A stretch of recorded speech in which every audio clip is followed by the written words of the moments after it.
Testing for YouTube. Testing one, two, three.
All right, I'll call this meeting to order. I would like to start by acknowledging that. I'll call this meeting to order. I would like to start Going, by whoa, you're good. acknowledging that. Just wait one moment. That's okay. That's okay. It happens.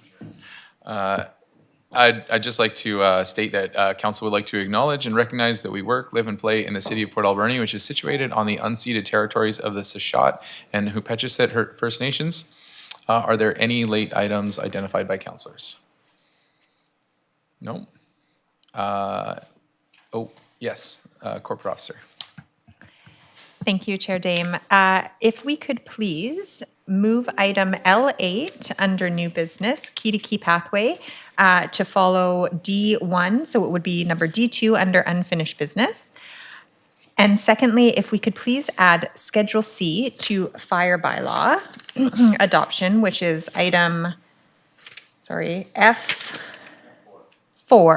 And I'll just note that the Schedule C, which is fire department access to buildings, is not a new schedule to the bylaw. However, in the changeover of policy, it was dropped in the last package. So just putting that back in where it belongs.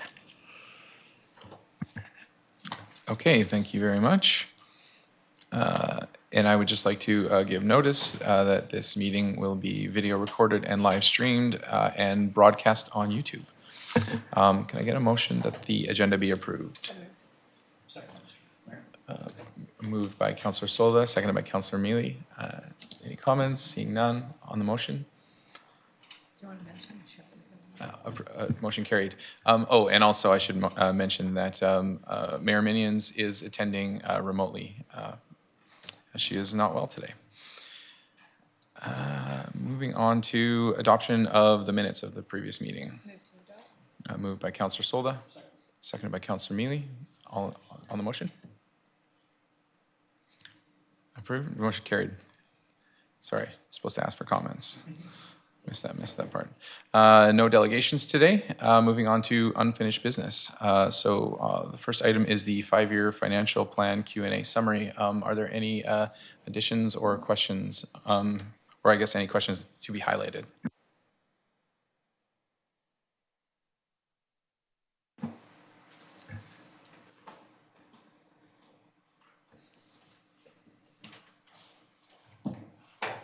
We have the Director of Finances. Did you have anything you wanted to add, Director? No, Chair Dane. All right, seeing no questions or comments on that, we will move on to the addition to the agenda, which was item L8 moved to D2, which is the key to key and a report on the budget, $200,000 budget increase there.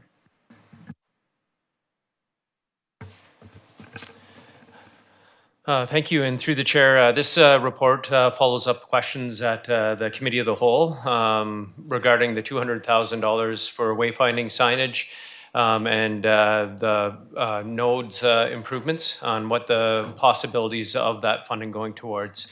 Staff compiled a list from the Bowerman contract on the original design of the key to key. So these are numbers from approximately a year and a half ago, and they exceed the 200,000. Again, we will work on, first of all, the kiosks at the main points of entry onto the key to key pathway. Signage so people see where they're going. One of the common complaints we have currently, the trail is open, but people don't know where to start and where to go. That is also included with some of the crossings that join the key to key with markings that cross the road, et cetera, as a multimodal path. One area where that will also be used is behind the expansion at the Port Boat House to connect the part from the dock by the spill response area over to the sidewalk that will form part of the key to key on that new expansion on the Port Authority lands. So I'm more than happy to answer more questions if there are on that $200,000 and what council would like us to do with it. But again, we feel that the 200,000 will allow us to do adequate wayfinding for the path and complete it. However, again, administration will move forward with any amount of funding that council provides. Great, thank you, CIO. And just a clarification, I had mistakenly said that it was a 200,000 budget increase. It was not a budget increase. It was an allocation that we're looking at here. So, are there any comments or questions from council? Okay. All right, seeing none, we are moving. Oh, we do have one, Councilor Patola. Sorry, is that on anything under F1 that we're looking for comments on? That was, yeah, sorry, that we're was on LA L8 to move. L8 moved to D2. That's why I'm out of Yeah, order. Never mind. But moving on to F1, we're almost there. We're moving on to bylaws, and we're looking at third reading of the financial plan bylaw. Report from, yes? Yeah. I apologize, Mr. Chair. Do we not have to make a motion for L8 that's moved to D2? There is a recommendation there. No, you're absolutely correct. Through the chair, that was made when we adopted the agenda. The corporate officer pointed out that we were making that move as well with adding the fire department Schedule C into it. So those two were made before the adoption of the agenda. So that's why we didn't need a separate motion to move them.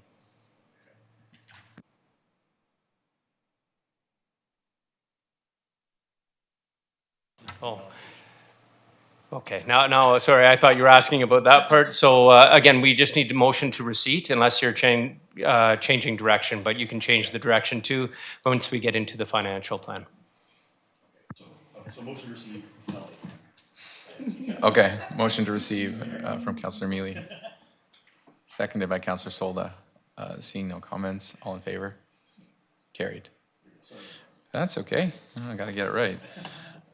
Moving on to bylaws. As I mentioned, we're looking at third reading of the financial plan bylaw.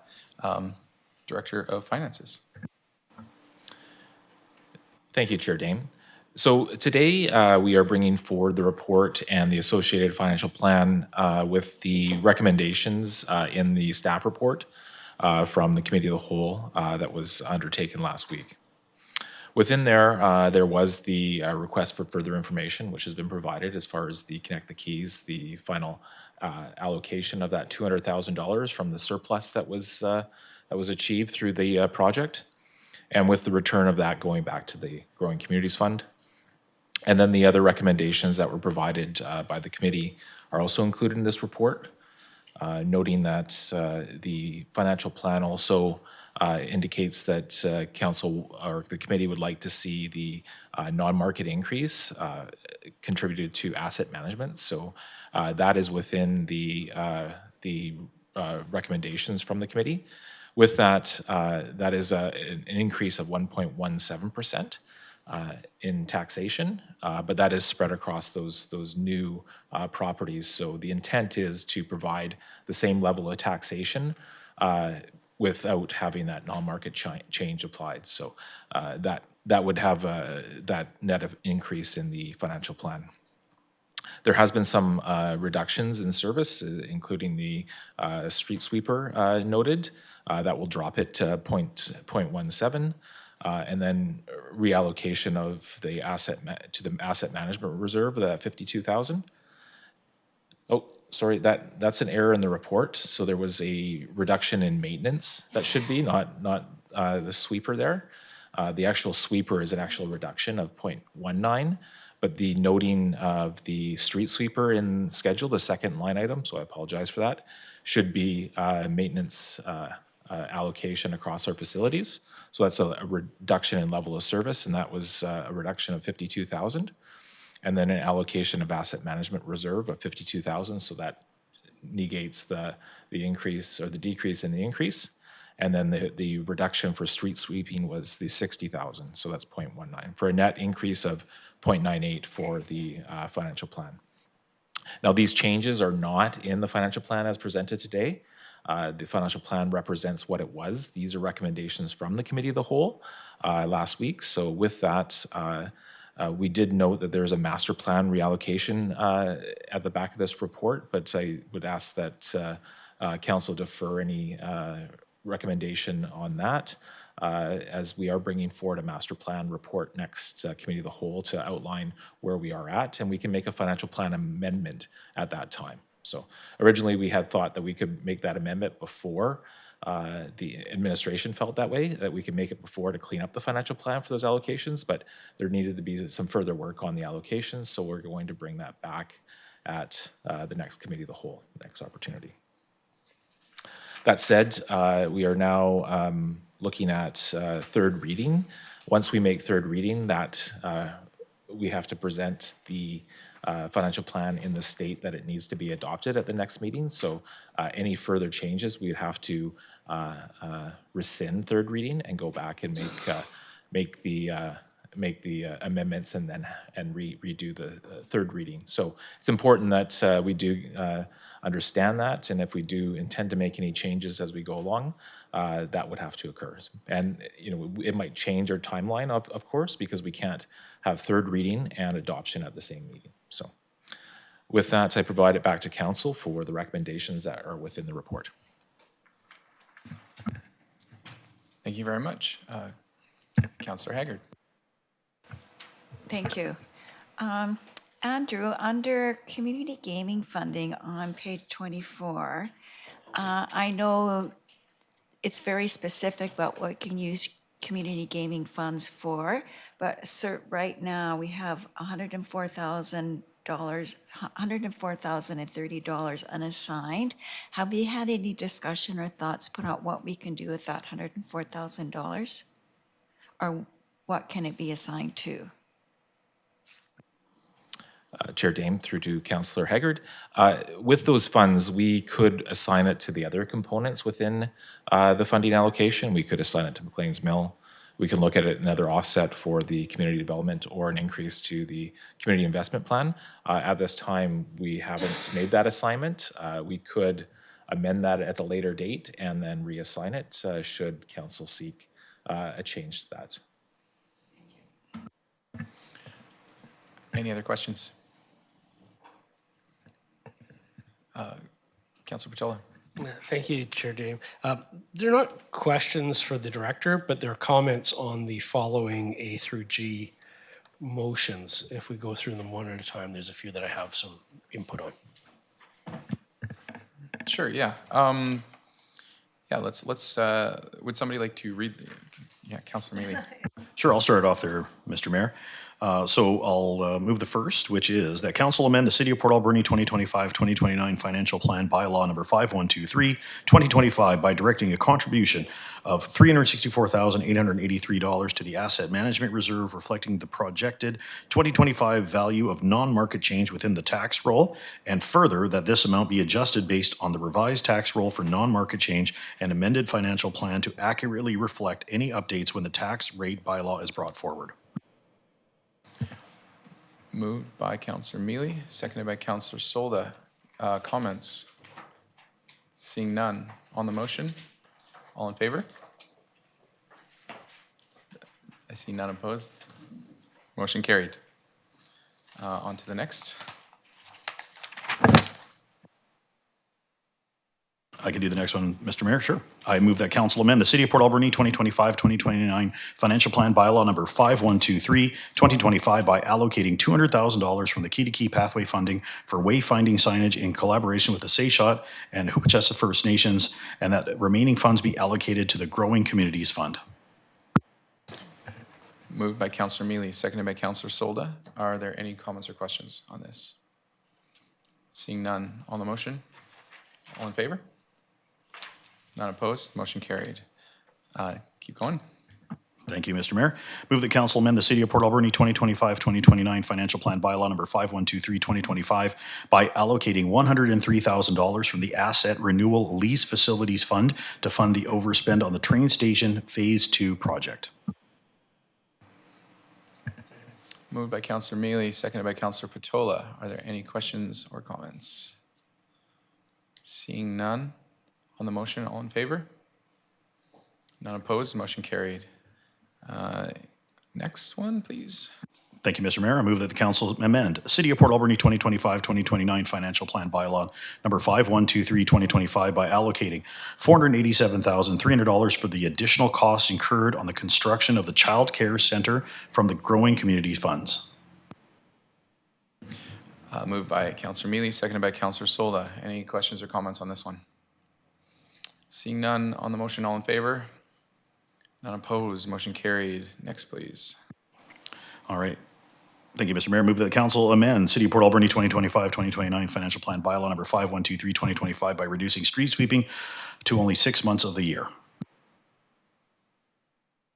Moved by Councillor Mealy, seconded by Councillor Patola. Are there any questions? I see two. Councillor Mealy Rock, first, paper, then Councillor scissors? Patola. Yeah, absolutely. So I'd like to just have a little more information. I believe the entire council received an email from former street superintendent Randy Fraser, who worked for our community for a long time, with some suggestions on changing this to a week on, week off, at least to ensure that our community stays clean and we can still receive the budget reduction that we're achieving. Is through you, Mr. Mayor. I was just wondering if we could get an analysis of that suggestion from our former street superintendent. Yeah, CAO. Yeah, thanks for the question. And if there are further or more details needed, the Director of Infrastructure Services is available too. Really, we take comments from the public when they send in an email like Mr. Fraser. It was we agree with some of his comments, and we're going to be looking at all those options. Again, it might not be week on, week off or something along that, but we will take what he was saying into consideration when we're scheduling the street sweeper. Again, it's not the operator necessarily of the street sweeper when we were talking about the change in this service. So the street sweeper can be used on water and sewer digs, and also use the street sweeper for other items throughout the year when it's allocated not to that same budget line item. So when the street sweeper isn't in use, we do allocate the employee to other work at that time. So with Randy or Mr. Fraser's email, yes, we can look at all of those suggestions and make sure that we are keeping our streets as clean as possible. Again, it doesn't meet the same service level when we are reducing the budget substantially, but we will make sure that we fully utilize the budget, and if we do run into issues, we'll bring it back to council for further information. Great, thank you. Go ahead, Councillor Patola. Thank you, Chair Dame. I'd like to move an amendment to that motion by adding the phrase "in congregate" after the last word of year. Okay, sure. Would you like to explain a bit, or just There's a leave it at that? seconder. If there's a seconder. Seconded by Councillor Mealy. Thank you, Chair. The reason is basically just for clarification. I think the same point that Councillor Mealy was trying to make is that when we say reduce street sweeping to only 6 months, we don't mean it can only be done June, July, August. We mean within the period of a year, 6 months of aggregate or congregate time, whichever word you want to use, is going to be no more than 6 months of time billed to that line item. Sure, yeah, that makes sense. So with the amendment, are there any comments on the amendment? Seeing none, so on the amendment, all in favor? None opposed, amendment carries. And then on the motion, are we all clear on the motion? It has been read and seconded. So on the motion, all in favor? And opposed? Okay, motion carries.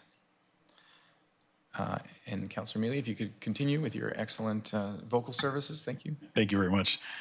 Mr. Mayor, I move that council amend City of Port Alberni 2025-2029 Financial Plan Bylaw number 5123-2025 by directing funding related to the RCMP contract services as follows. RCMP contract commitment of 34 officers, fund 32 of 34 officers as per the contract commitment and based on actual utilization, confirm taxation for community policing service in 2025 and future years. That is moved by Councillor Mealy, seconded by Councillor Solda. Question from Councillor Patola. Thank you, Mr. Chair. I would like to move an amendment to that as well. And the amendment would be with regards to the first bullet that reads RCMP contract commitment to 34 officers. I would like to change that to say RCMP contract commitment of 34 officers in 2025 and 30 officers in the years 2026 to 2029. Is there a seconder? I'll second discussion.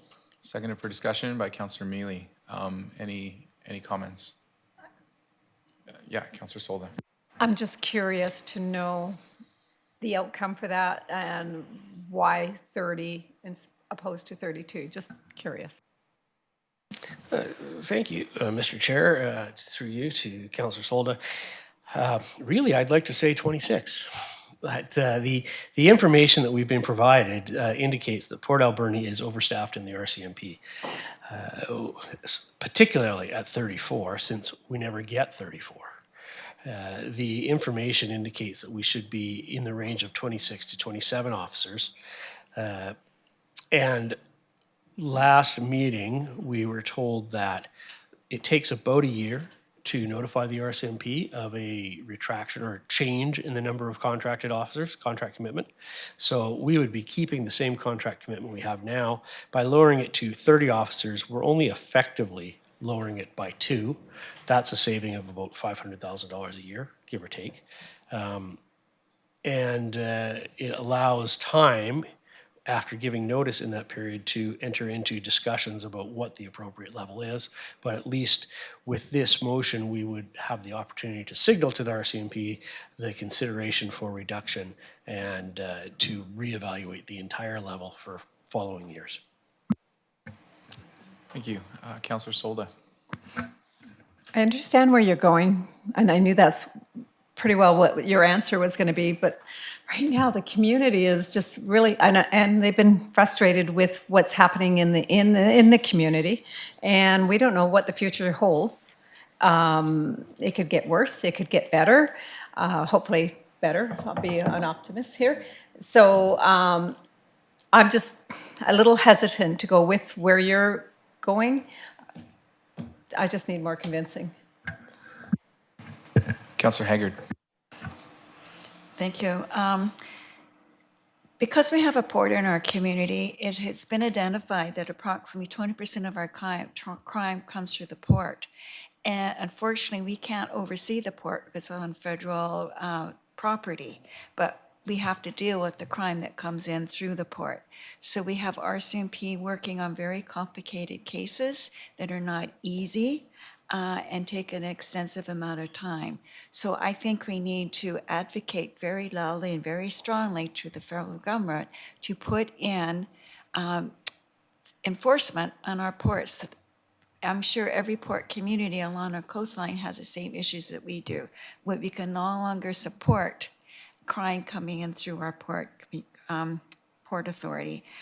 So I won't be supporting that at this time, although I appreciate the intent. Any other comments? Go ahead, Councillor Solda.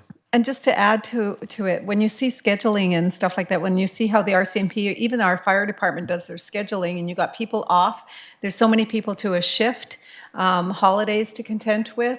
I'm just a little concerned on that part of it too, if we're short of officers.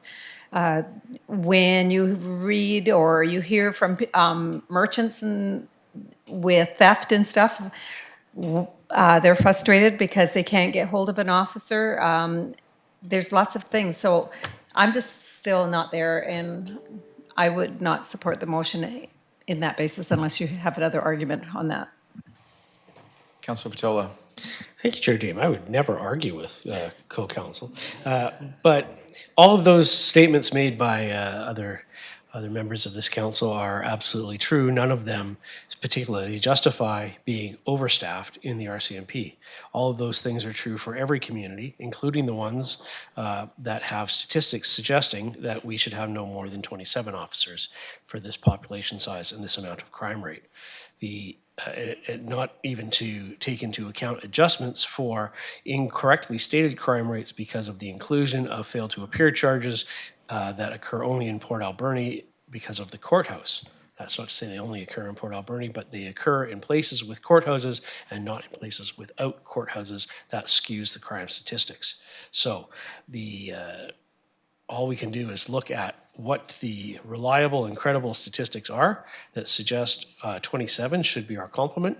I'm not asking to reduce it to 27. I'm asking to reduce it to 30 from 32 effectively to come in line with how much we should be spending of taxpayers' dollars on the effectiveness of the RCMP in this community. That doesn't mean that Councillor Haggard isn't absolutely correct that police work on complicated files. No more complicated here than in any other of the communities. So that is my motion, and I agree with my fellow councillors, and I still think it should be reduced. Thank you. Councillor Solda. And one more thing, I got to have the last word. It's a female thing, right? With an officer, we just got a new officer in charge, and I would like to give the officer in charge a chance to see where we're going and see where her strategic plan for our community is going to be. So I still am where I am right now. Anyone else? All right, well, sorry you said you would like the last word, but I've got something to add to as well. So I personally have I don't want to reduce the amount of RCMP officers that we have in terms of I would love to see as many as we can have, the more the better in terms of providing that service to the residents of the city. However, I do agree with Councillor Petrola's points that this is like an ongoing thing for us in so many different areas where it's a matter of identifying who should be paying for the services that are being provided. And once again, this is a case where it appears when we look at other communities, when we look at other crime rates, when we look at factors such as courthouse inflation of the crime rates, as Councillor Petola pointed out, that once again, Port Alberni's taxpayers are paying for something that isn't necessarily something that they should be paying for. And so I wish there was another way. I don't think we're debating the problem. I think we're debating the best way to address it, and whether or not the first step is reducing the staffing levels, or if the first step is the much slower, more arduous process of advocating and lobbying to try to bring reform. So I think that given the place that we are at as a community, I will be supporting the motion, but it is with some hesitance and regret, as I don't want to see a reduction in the amount of RCMP officers in our community. I don't want to even have to think about the implications of that, as I do feel that there are already challenges facing our RCMP that it's hard. It's not enough, and to move what feels like backwards is a little painful, or more than a little painful, quite painful. But in the interest of responsible spending and of providing a service that is on par with what other communities are doing, I'll be supporting it. Councillor Solda would like the last word after all. No.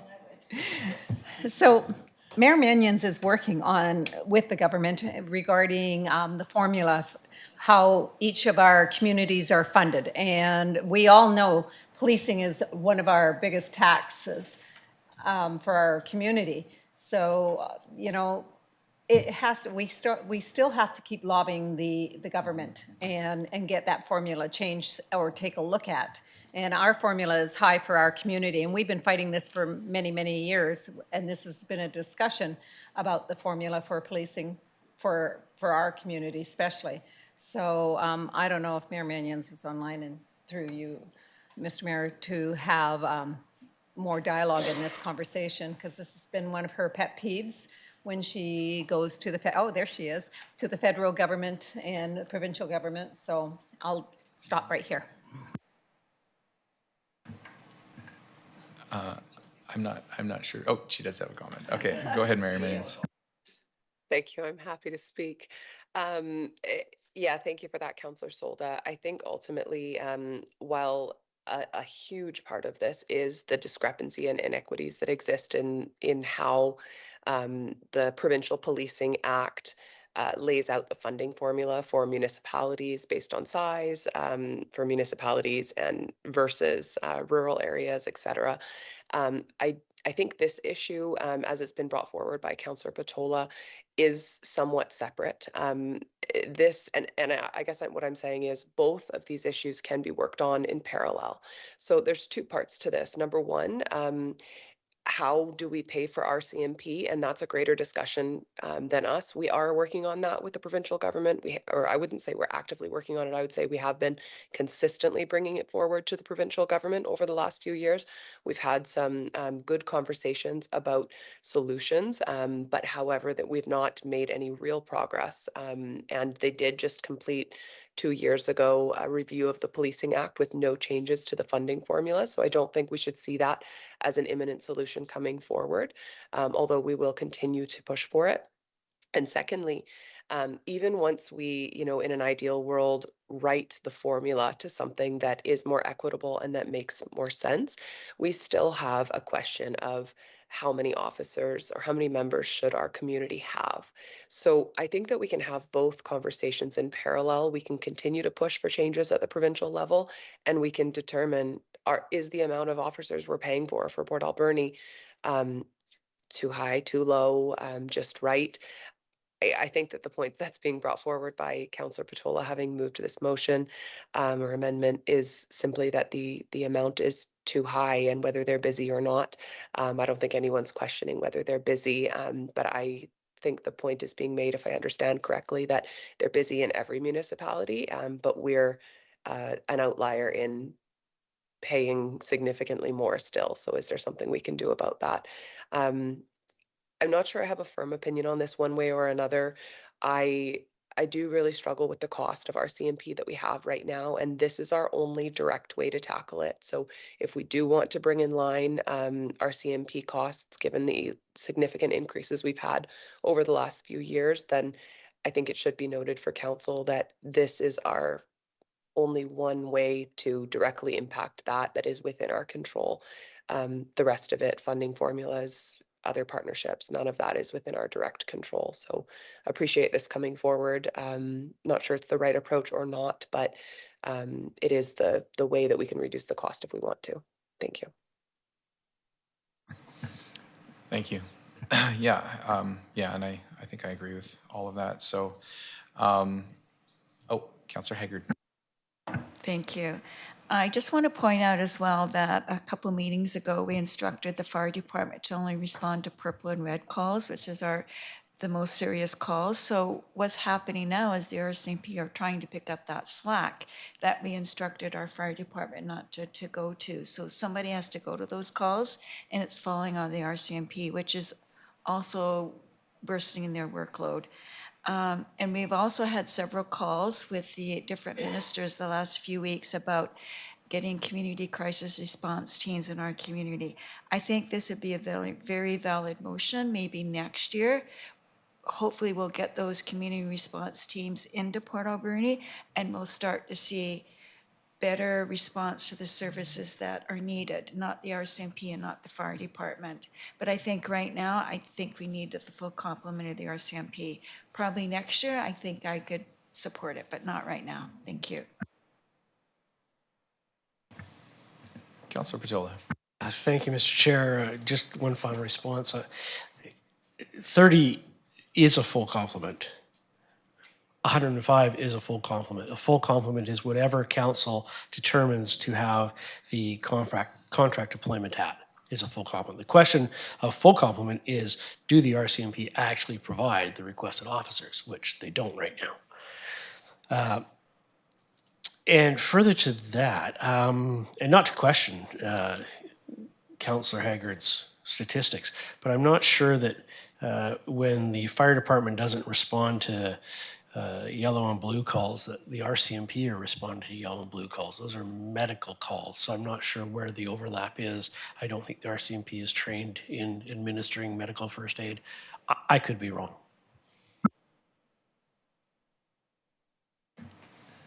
Thank you. CAO.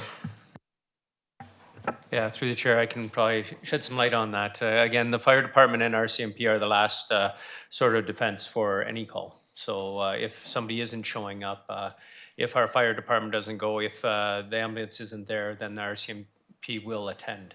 And that's was in a meeting that me and Councillor Haggard were in earlier this week, that was reiterated to us. Any other comments? So on the amendment then, which has been moved and seconded, which was, Councillor Patola, could you just read it one more time?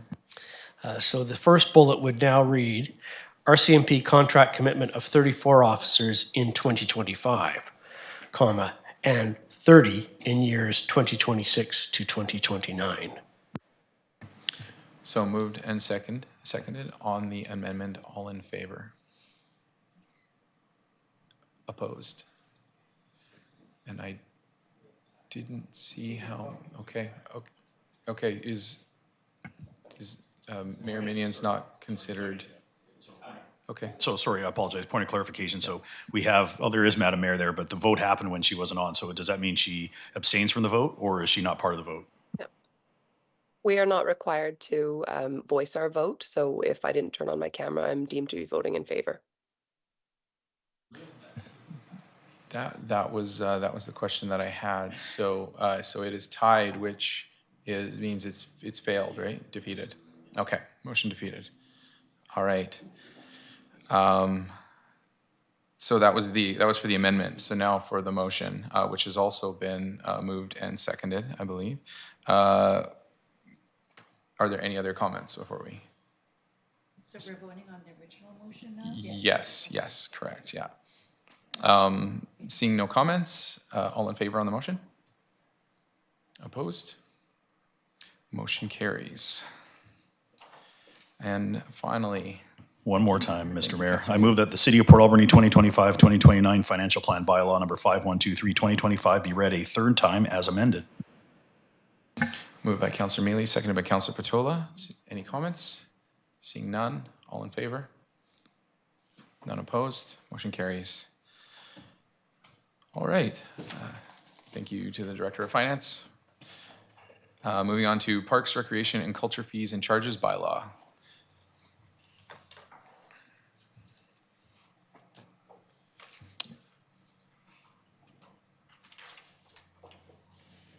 To the Director, thank you.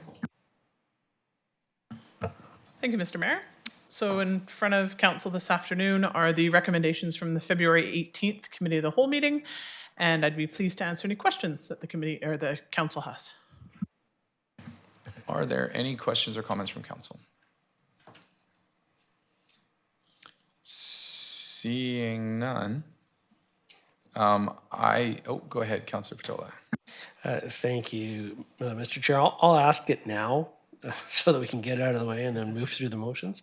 But I note the recommended motion 2A says by changing admission rates for seniors of the age of 65 plus.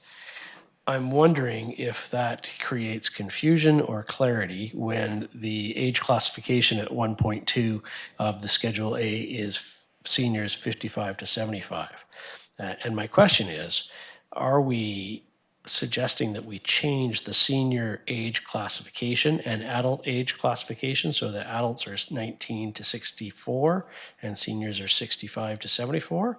Or are we just changing specific fees of part of the schedule and not others, so that seniors will be charged one rate at some facilities and a different rate at different facilities, depending upon whether you are a senior or not a senior. Director Thorpe. Well, Mr. Mayor, it's the will of council. So that the motion, of course, that was made previous was speaking to admission rates specifically. Staff's recommendation would be in the spirit of consistency and continuity, that it makes it clear. So staff would interpret this as changing the rate of adult to running until 64 years old. If that is not council's intention, or if it is, it'd be best to clarify, please. Are there any comments on that? Councillor Mealy. Thank you, Mr. Mayor, and I do appreciate this because I was going to suggest an amendment when this came forward, but I know we talked about this at length, and I do appreciate council. I believe after a little bit of a reflection, I believe 60 years old would be a good age, right in the middle. I know we've talked about this, and I do apologize, but after speaking to some constituents, and there are people that pull their pension out early and they're out at 60, and it is in between 55 and 65. So I would, if this motion comes forward, I would like to try to make an amendment to that, but I just thought I would inform council first of my intentions. Sure, okay. Any conversation on that? Councillor Solda. I think we had that at the committee of the whole, that conversation, because you can get your pension at 60 and 65, however you want to do it. We had a full conversation, so I'm just going to park that because I already said what I believe. So. Councillor Patola.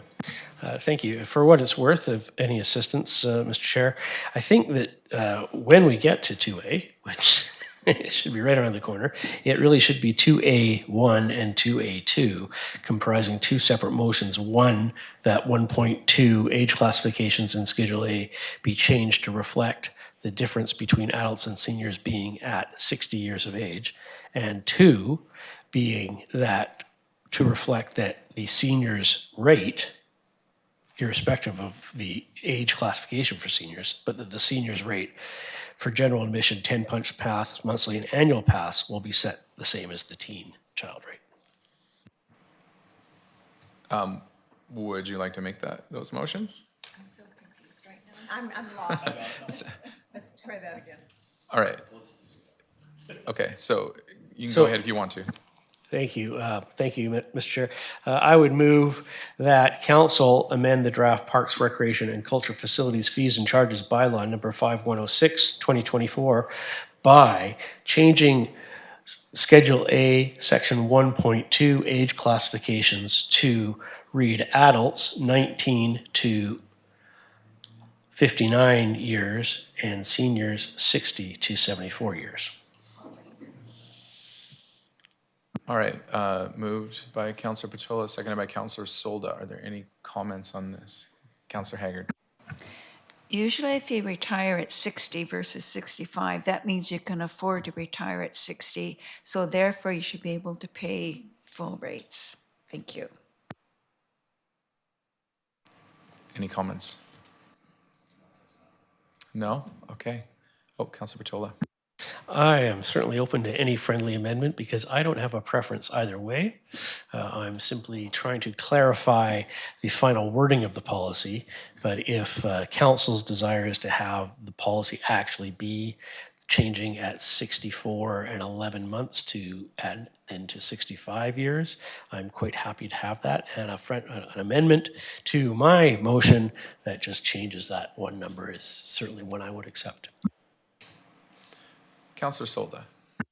Just to add to this, not all people that retire at 60 can afford. There's people that stay at home to look after their partner who's been sick and they have no choice to retire. I mean, we could go on and hear all these stories and have a whole lineup of seniors come here and explain why they had to. Yes, there are people who are 60 that can afford to retire. I wish that happened in my books, but you know, I just look at it, there's a balance. And same as 65. You see people working at 65 still because they don't want to be home, they want to work, and they have to work because their pensions, there's not enough. So it's a fine line between the whole thing. So I'm happy with 60.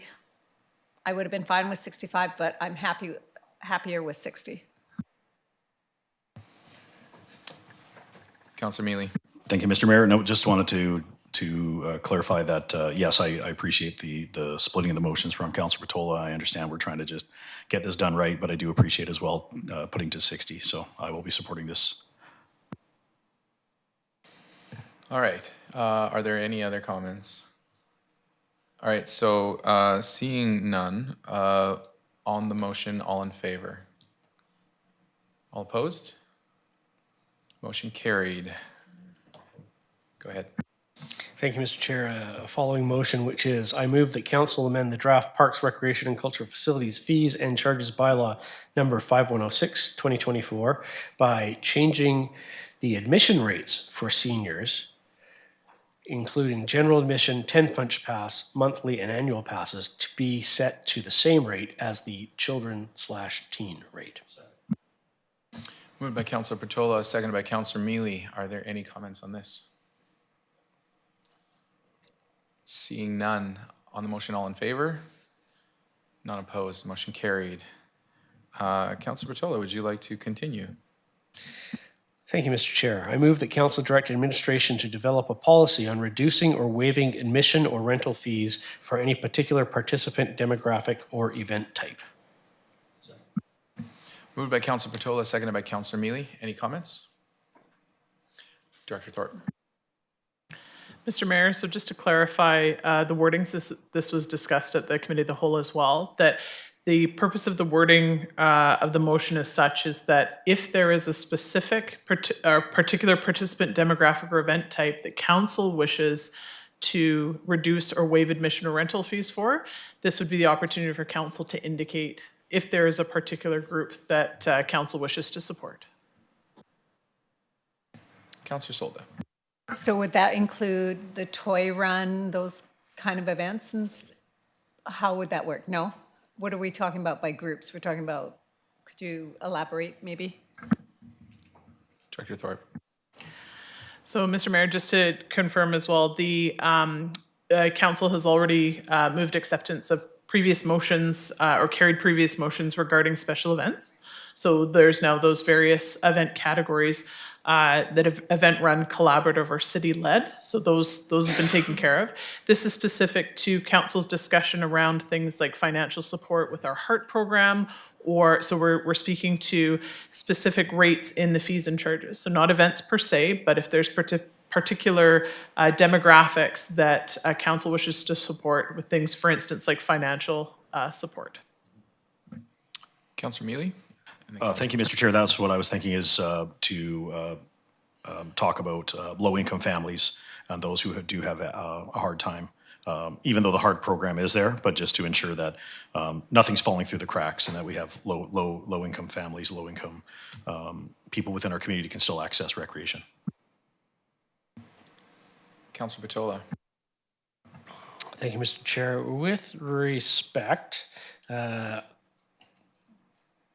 I would say ping, the ball's back in your court, Madam Director, in that I'm not really sure that council should be suggesting off the top of their heads which groups we prefer or don't prefer. And I think the rewording of this motion from the wording that it possessed, although subtly, from the COW meeting, is that council is asking the administration for their insight in the facilitation of parks programs to recommend back to council whether there are any specific groups that they see being disadvantaged and should be relieved by waiving of admission or rental fees, and then bring back not only those groups, but the policy for doing so or procedure for doing so back to council for confirmation.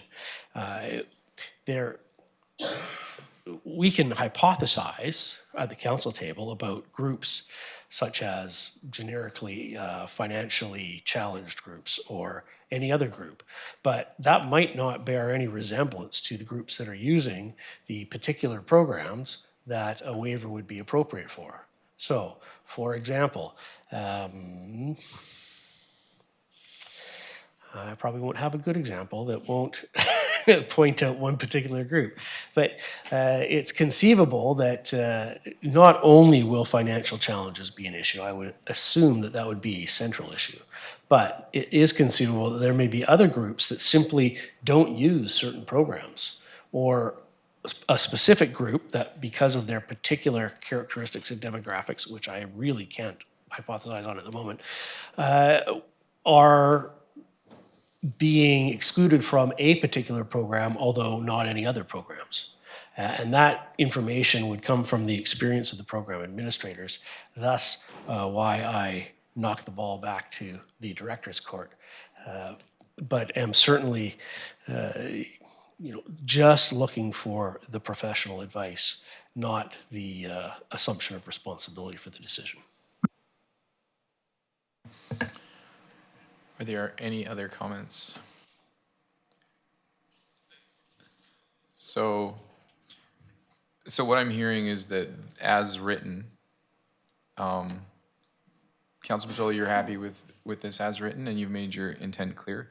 Is council all understanding? Because I think staff's intention was that we would sort of fill in the blank there, and if we are not doing that, I'm not sure that we're giving necessarily clear direction. If we are to read it the way that Councilor Patola has intended it, I assume that we're not passing the bylaw today, and that we need that report brought back before we are. Or are we thinking we would pass the bylaw regardless, and then that could be a change made later? CAO. Through the chair, as the motion's written, it's asking for a policy recommendation, not it's separate from the bylaw. With Councilor Patola's conversation today, I think we understand the intent of the motion. It could be more explicit, but I think we have the direction we need. Great, thank you. Okay, then are there any other comments? Councilor Solda. And I agree with Councillor Patola. I think it should be on a case-to-case. So I'm going to move that the council direct administration to develop a policy on reducing or waiving admission. Did we move it? Oh, forget it. I'm not going to move it. Yeah. All right. Then if there are no other comments on the motion, all in favor? None opposed. Motion carried. Councilor Patola, would you like to keep going? Yes, Mr. Chair. I move that council amend the draft Parks, Recreation and Culture Facilities Fees and Charges Bylaw number 5106, 2024 by removing the special exception for the Sunshine Club in City of Port Alberni rental rates. Moved. Is there a seconder? Seconded by Councilor Mealy. Are there any comments or questions? Councilor Mealy. So this just goes back to the conversation we had at the Committee of the Whole. A great conversation, by the way. But I think it dovetails into the next motion, which is to explore a lease agreement with the Sunshine Club and get them their own lease and agreement. Yeah, agreed. Councilor Haggard. Thank you, Acting Mayor Dame. I see the administrator or executive director of the Sunshine Club is here, and I just want to get really clear that I'm a huge supporter of the Sunshine Club. You're a great asset to the community. Social interaction is so important for many of our seniors. That is their outing for the day. And every time I see somebody that's new and moved to the community, I always recommend the Sunshine Club. But you have to understand, you have not had an increase in over 10 years. We can all agree that costs have gone significantly up in those 10 years. 50 years ago, there were almost 8 working age individuals for each person 65 or older. The ratio is now 3 working age people for each senior. So you can't expect young working families to keep supporting a certain demographic or a certain group of people. And also, if your membership is the same as the population, we're already supporting 40% of the population who pays very little for recreational fees. Now we also have to support them to belong to the Sunshine Club. That just isn't doable for young working families. However much I support the Sunshine Club and how difficult this was for me to support this, I think at this point I just don't think you have any choice, even though I think you're fantastic. Thank you. Thank you, Councillor Heckard. Yeah, and well said, I agree with you. Any other comments? Seeing none on the motion, all in favor? None opposed, motion carried. Oh, yes, no, keep going, sorry. Thank you, Chair James. So next 2D, I'm going to read it with some of my proposed clarifications built in, and certainly you can all tell me that those aren't appropriate. So, so I move that council direct administration to explore development of a facilities lease agreement policy with the Sunshine Club or any other group using Port Alberni facilities.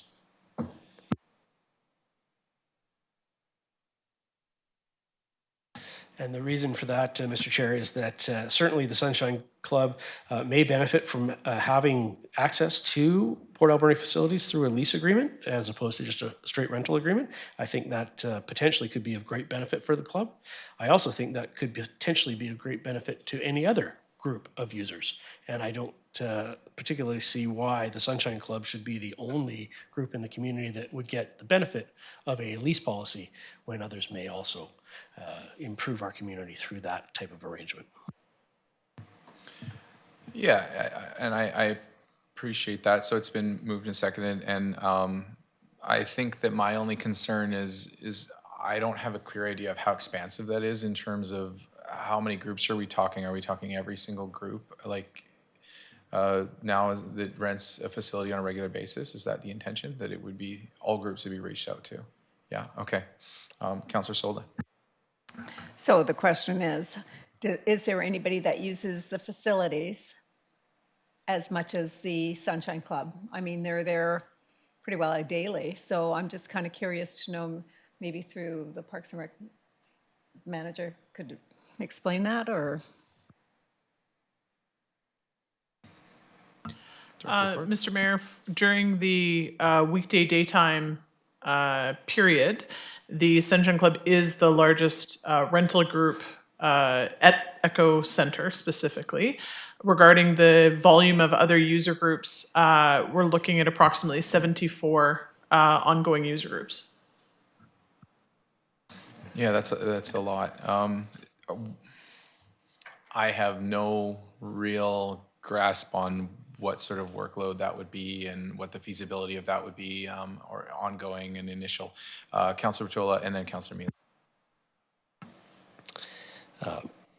I don't think it matters how many user groups there are, and there's probably potentially another 100 that don't exist at the moment but might want to take advantage of that policy. Basically, what this says is develop a lease policy. I think we already have a lease policy for most city facilities, so I would envision that there's not much work to simply use the lease policy that we have for other city facilities and apply it to the Echo Center or facilities that are specifically within the parks ambit, but not addressed with lease opportunities.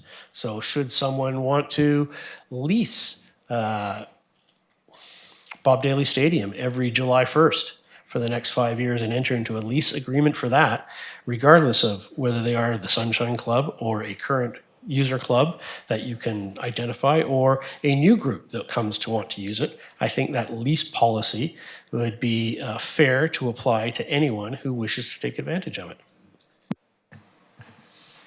Yeah, fair enough, and I see the value in that for sure. I just feel a little bit under-equipped at the moment to make that decision without sort of a better understanding of what that would entail. But I mean, yeah, Councillor Mealy. Sorry, Mr. Mayor, I didn't want to cut you off. You had a thought there. So through you, of course, to Councillor Patola. So I totally understand what Councillor Patola is trying to do here. And I agree. If there's a group out there that wants to lease a city piece of property, it doesn't have to be every month. It could be once every year. Then I totally understand that should happen. My major issue is time right now, as the previous motion is just made, so we can remove the special exemption for the Sunshine Club. We most certainly can't expect the Sunshine Club to wait for a report and a policy to be made so we could set rates for them. So what I would happily entertain would be to separate those, and I'm not saying to separate, but to have those as two different motions. I believe we need to deal with the Sunshine Club in an expedited process and then have the policy follow up. Just because we've taken this route with the Sunshine Club at this point, we need to deal with that now. But I totally understand and agree with Councilor Patola. If there's a, say, Folk Fest Society wants to rent out Glenwood Centre, I know Folk Fest is around, but if they wanted to rent out Glenwood Centre every July 1st for the next 10 years, then yeah, we should be up for that. We should be able to say, yeah, we believe in you as a group and we want to have a Canada Day celebration. So yeah, we should have an agreement with you for 10 years, which is, so I totally understand that side. I would just say that as it's written and as it's presented right now, we'll be supporting it. I would just like to deal with the Sunshine Club and their lease agreement first and then deal with the policy afterwards, just for time. Yeah, and I think that I agree that, let's let Madam Mayor chime in here.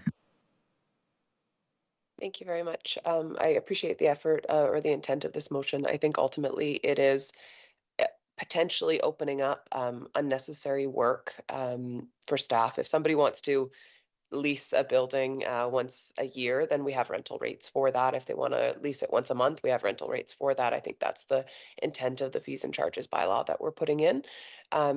So I'm perfectly open to having a lease agreement with a frequent and regular user where that makes sense. And I think it does for the Sunshine Club. But outside of that, or situations specifically identified by staff, I think we would be best to stick to our rental rates. So I would vote against the motion as it's currently proposed. And if we sever it and vote in on each, then we'll consider that way. Thanks. Thanks. Yeah, I think I would feel more comfortable voting on it severed as well. And I think that it would achieve a similar result or goal, just to open it up to being approached by groups rather than having to reach out to every single one and offer it. But possibly. I'm just proposing that. But I realize that's not the motion that we have in front of us, though, so just as an alternative thought there. Okay, well, I think, are there any other comments? Just waiting for Charles. Go ahead, Councilor Patola. Yes, Mr. Chair, I certainly didn't say that every group had to be reached out to. I said, instead of reaching out to specific groups, how about the directors or administrators develop a policy that applies to all groups? And whether that policy is that permits a yearly rental or not, or permits only applies to whatever is defined as a regular user group, I don't know. That's in the policy for the people that run the show to determine what's most appropriate. All I'm suggesting is that it's counter to equity and fairness to say the Sunshine Club should have a lease and nobody else can. So let's just have a general policy that applies to everybody. I don't really care what the policy says because I'm very confident that the administration will come up with the best policy in the circumstances. Yeah, okay, I appreciate that. And I did maybe misunderstand a little bit. If it's more of a passive policy rather than a proactive go out and, pitch leases to everybody, yeah, I can get on board with that for sure. I think that makes a lot of sense. Councillor Solda. I would support it if we can break it into two separate motions. Right now, I will not support it, but I would support two separate motions. Sure. Do we want to, since we don't have those two separate motions before us, I think we'll need some clarity on what the severed motions would be. We're talking about one for the to explore development of a lease agreement with the Sunshine Club, and then a second motion. Okay, so but however, we already have the motion on the table, so I don't know if we can sever it as worded. Maybe we can. I'm not sure. Well, it does speak to two separate identified groups, so I think you can sever it.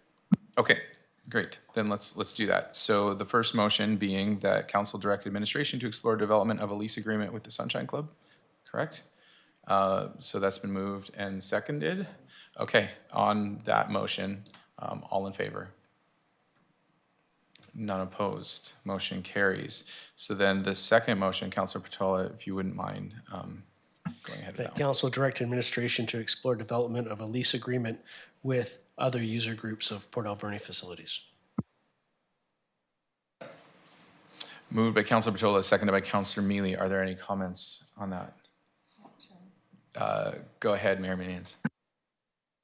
Thank you. I just wanted to say that while I do think that this is good process, so I'm certainly not opposed to it at some point in the future, or now if it passes, I just see this as not necessarily a priority for right now, and I think our staff have a lot of initiatives, so I'd rather focus our effort on other things, especially since we are just implementing the fees and charges bylaw, hopefully getting there.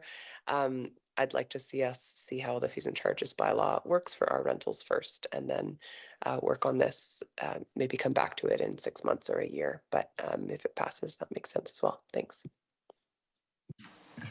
All right, any other comments? Oh, CAO.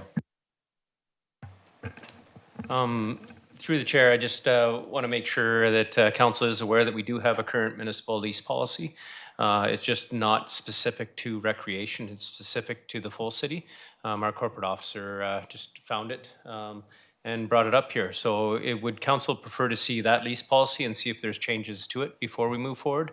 I know the motion already has passed for the Sunshine Club in particular, but we can bring that forward, and if there's changes that council would like to make to it, then we could amend the lease policy. Councilor Mealy. Sorry, thank you, Mr. Mayor, through you to staff then. So if that's the case, if there's an existing lease policy on file, so I guess the question would be if a group wants to rent out Glenwood Center once a year for the Canada Day celebrations, that would that or would not be covered under that, or is that an avenue for them to come and have a lease agreement with the city? Thank you. Corporate officer. Thank you, Chair Dame.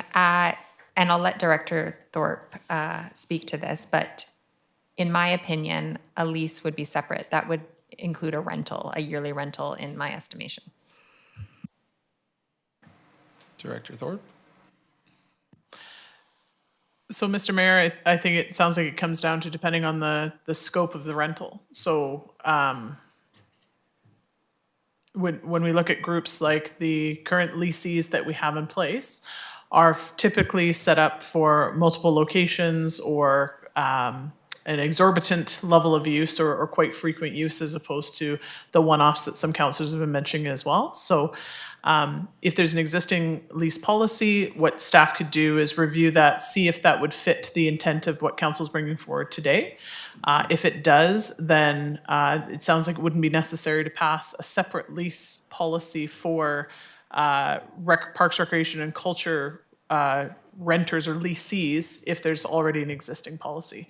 If it does not meet council's intention, then staff would then, of course, bring that information back to council to give you another opportunity to review and provide different direction. Thank you. Comments? Perhaps we want to move to postpone then. Councilor Mealy. Thank you, Mr. Mayor. Yeah, that was kind of the information I was looking for, just to see if this motion is even needed at this time. So I would suggest that it is not necessary at this time, but that staff can definitely let us know if it will fit within the current lease policy, and if not, then we move forward with exactly what Councilor Patola is talking about. Are you motion? I'll second that. All right. Moved by Councilor Mealy, seconded by Councilor Solda. Go ahead, Councilor Patola. Thank you. Postpone till when?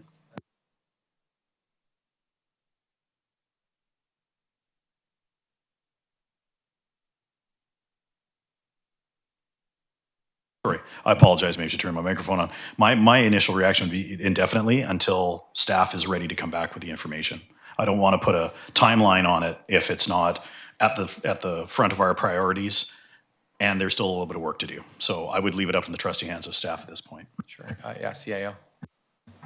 Yeah, thanks. Through the chair, I would recommend that this just get postponed to the committee of the whole meeting, or referred to the committee of whole, the next committee of the whole, and we'll bring the lease policy. It is quite an in-depth document.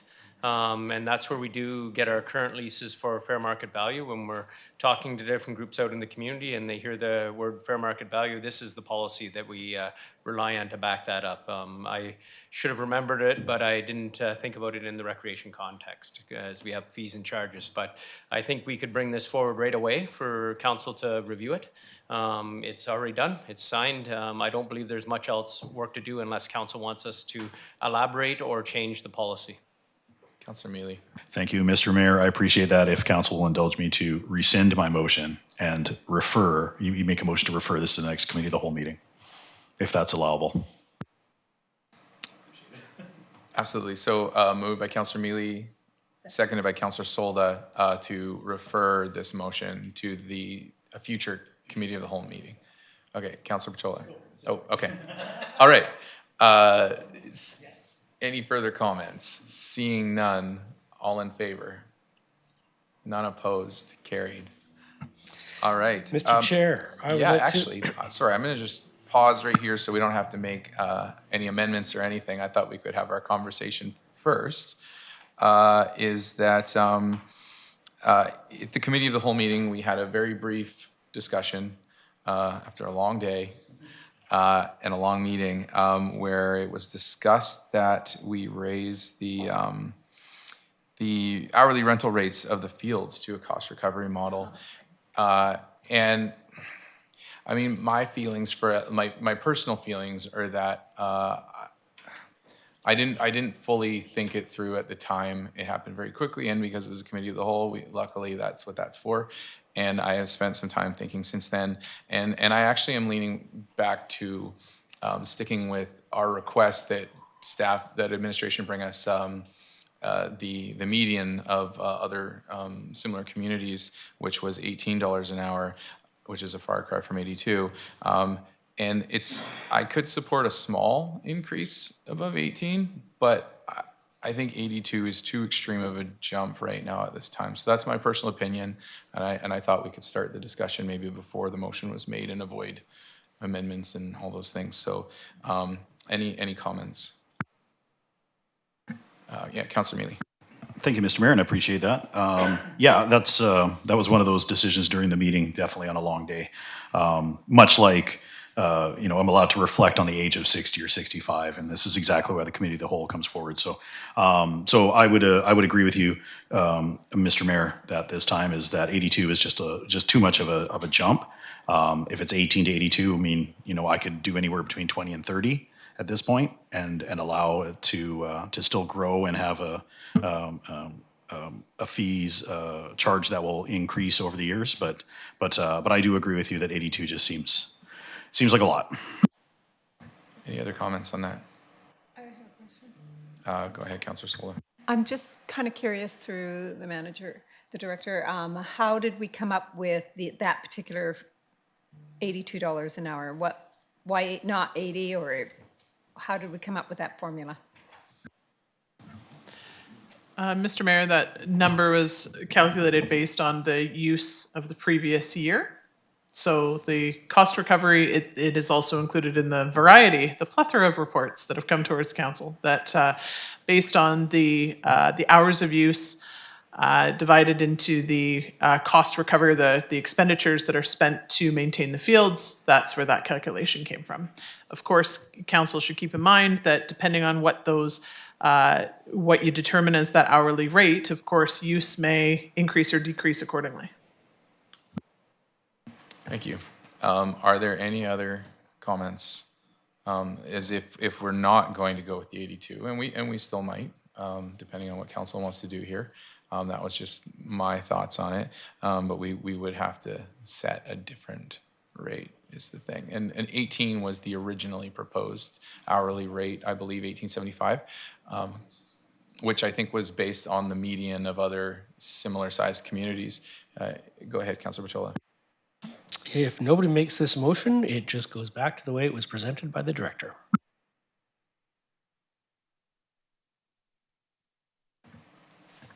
Sure. If nobody makes this motion, oh, right.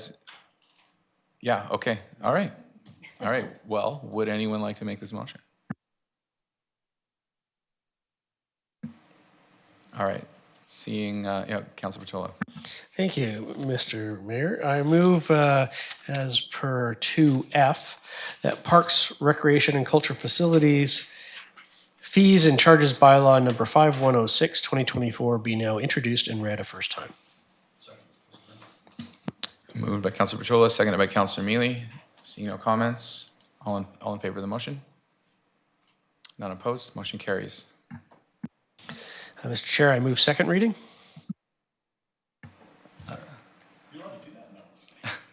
Moved by Councilor Patola, seconded by Councilor Mealy. All in favor? None opposed, motion carries. Go ahead. And Mr. Mayor, I move third reading.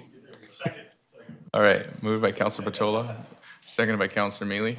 This is a game changer, you guys. All in favor? None opposed, motion carries.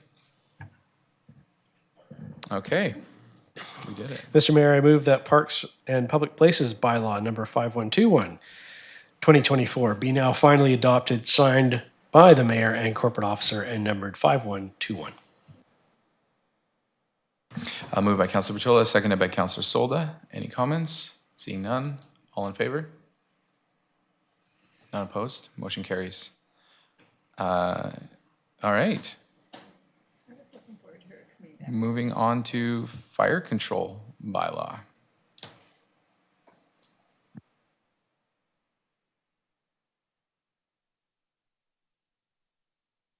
So this is just final adoption. So are there any comments from the chief?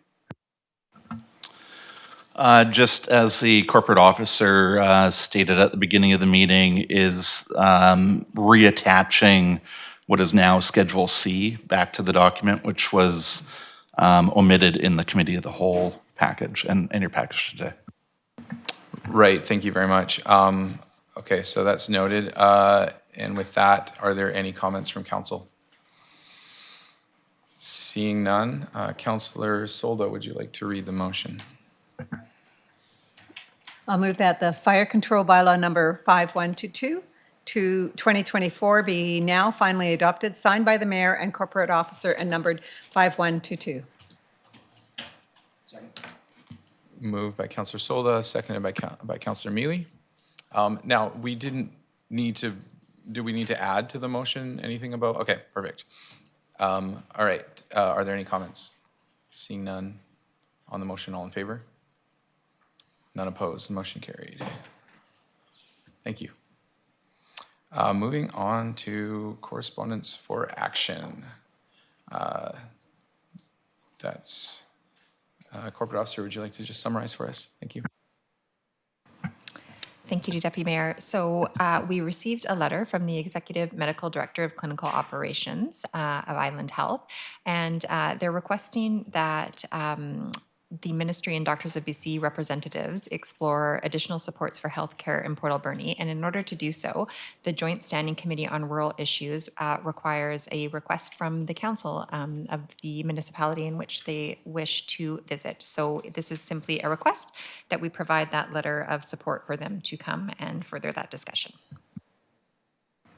Councillor Mealy. Thank you, Mr. Mayor. Move that the council direct administration to draft a letter of support to the Island Health Rural Coordination Centre for BC, RCCBC, for a site visit to the city of Port Alberni. Moved by Councillor Mealy, seconded by Councillor Patola. Seeing no comments, all in favor? None opposed, motion carried. And then next, corporate officer.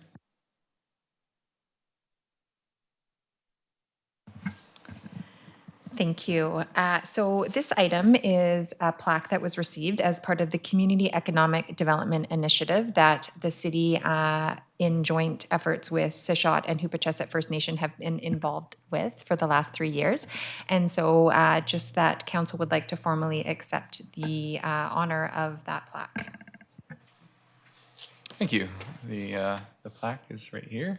And yeah, it was a great experience, and we look forward to a continued relationship and working with Hoopachesset and Sishot First Nations. Yeah. Councillor Patola. Motion to receive. Second. Moved by Councillor Patola, seconded by Councillor Mealy. All in favor? None opposed, motion carried.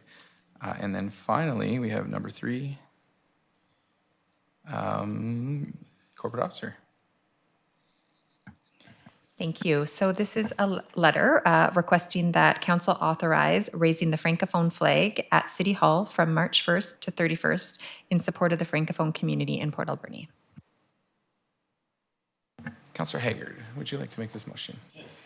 Okay, I don't speak Keeping French, everybody so- on their toes, apparently. Sorry. Oh, it's in French. Okay, yeah, I see.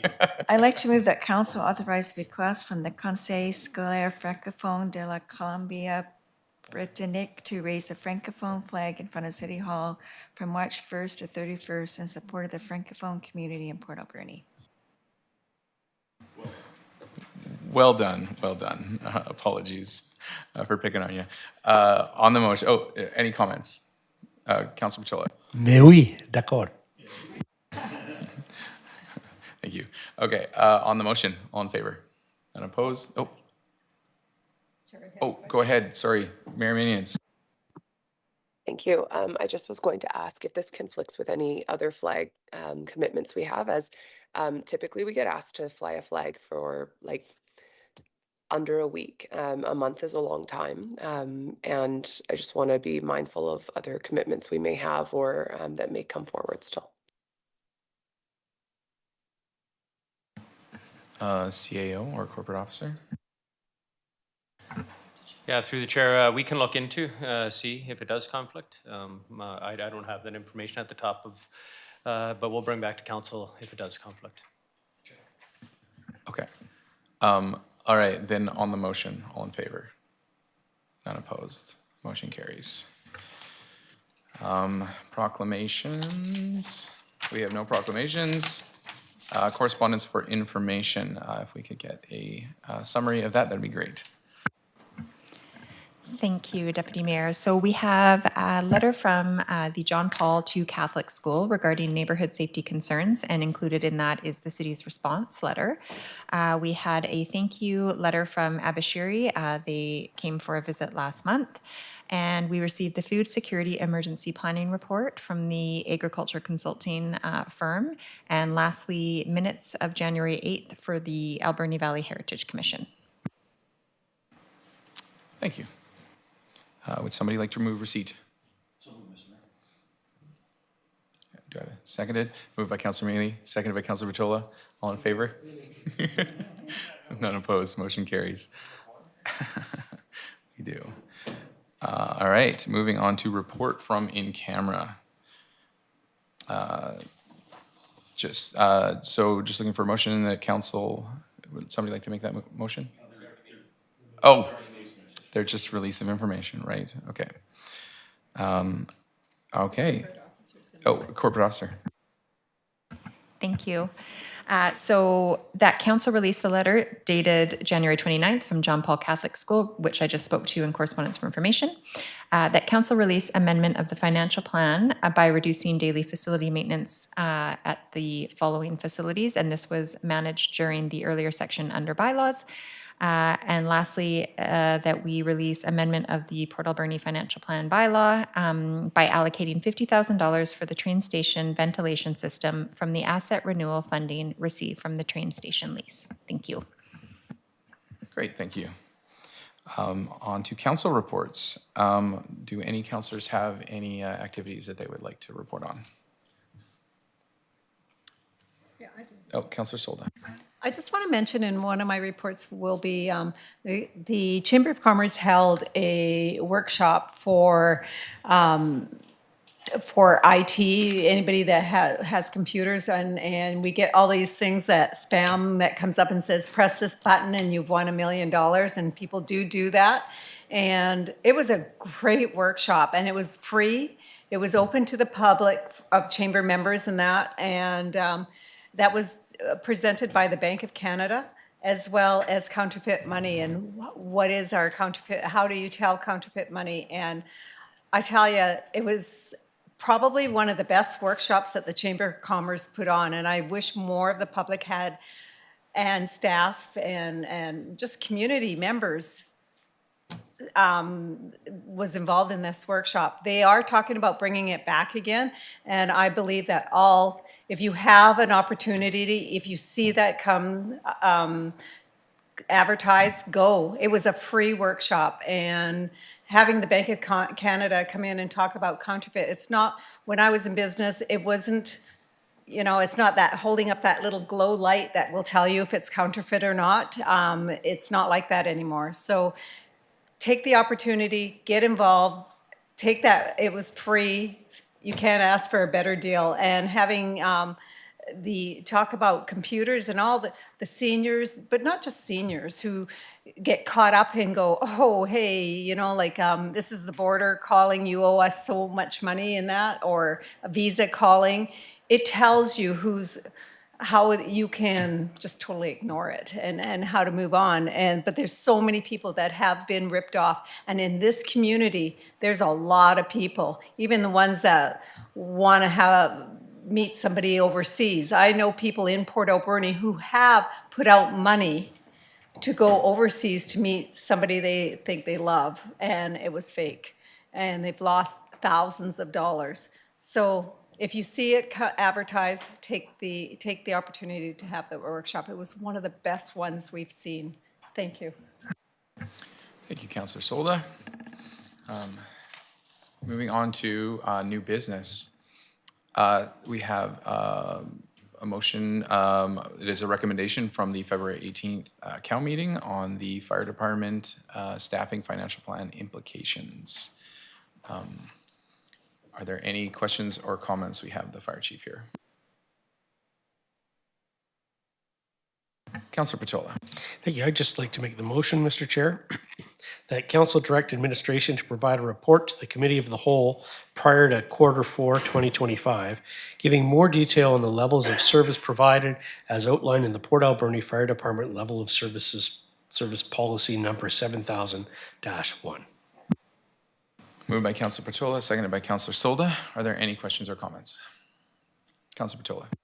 Yes, Mr. Chair, through you to the chief. I'm just wondering if that wording of that motion and the way it dovetails with the other motion that we were referring to in the discussion during the COW, if that's sufficient or if it's too ambiguous for you to efficiently complete the request.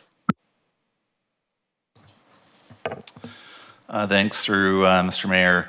I believe that I have clarity on that. There's kind of three different things. There's the fire master plan makes a recommendation to further dive into not only which services that we provide, but the levels of service that we provide them at. There was the previous motion in the last regular council meeting in January, which provided additional clarity. And then again here today. So yes, I think we do have clarity on what's being asked. Thank you. Any other comments? Would someone, oh, sorry, you already made the motion. It's been seconded. On the motion then, all in favor? Opposed? Motion carries. Thank you, Chief Owens. Moving on to Transportation Master Plan Phase 1 engagement. So we have a report coming from Infrastructure Services Project Manager.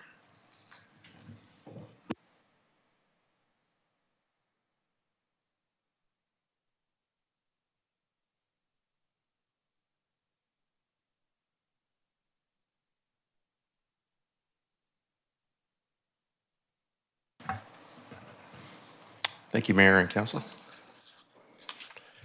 So I'm here to talk about the Transportation Master Plan development and specifically to bring awareness to Council about the upcoming public consultation and engagement that's going to be happening imminently on that project.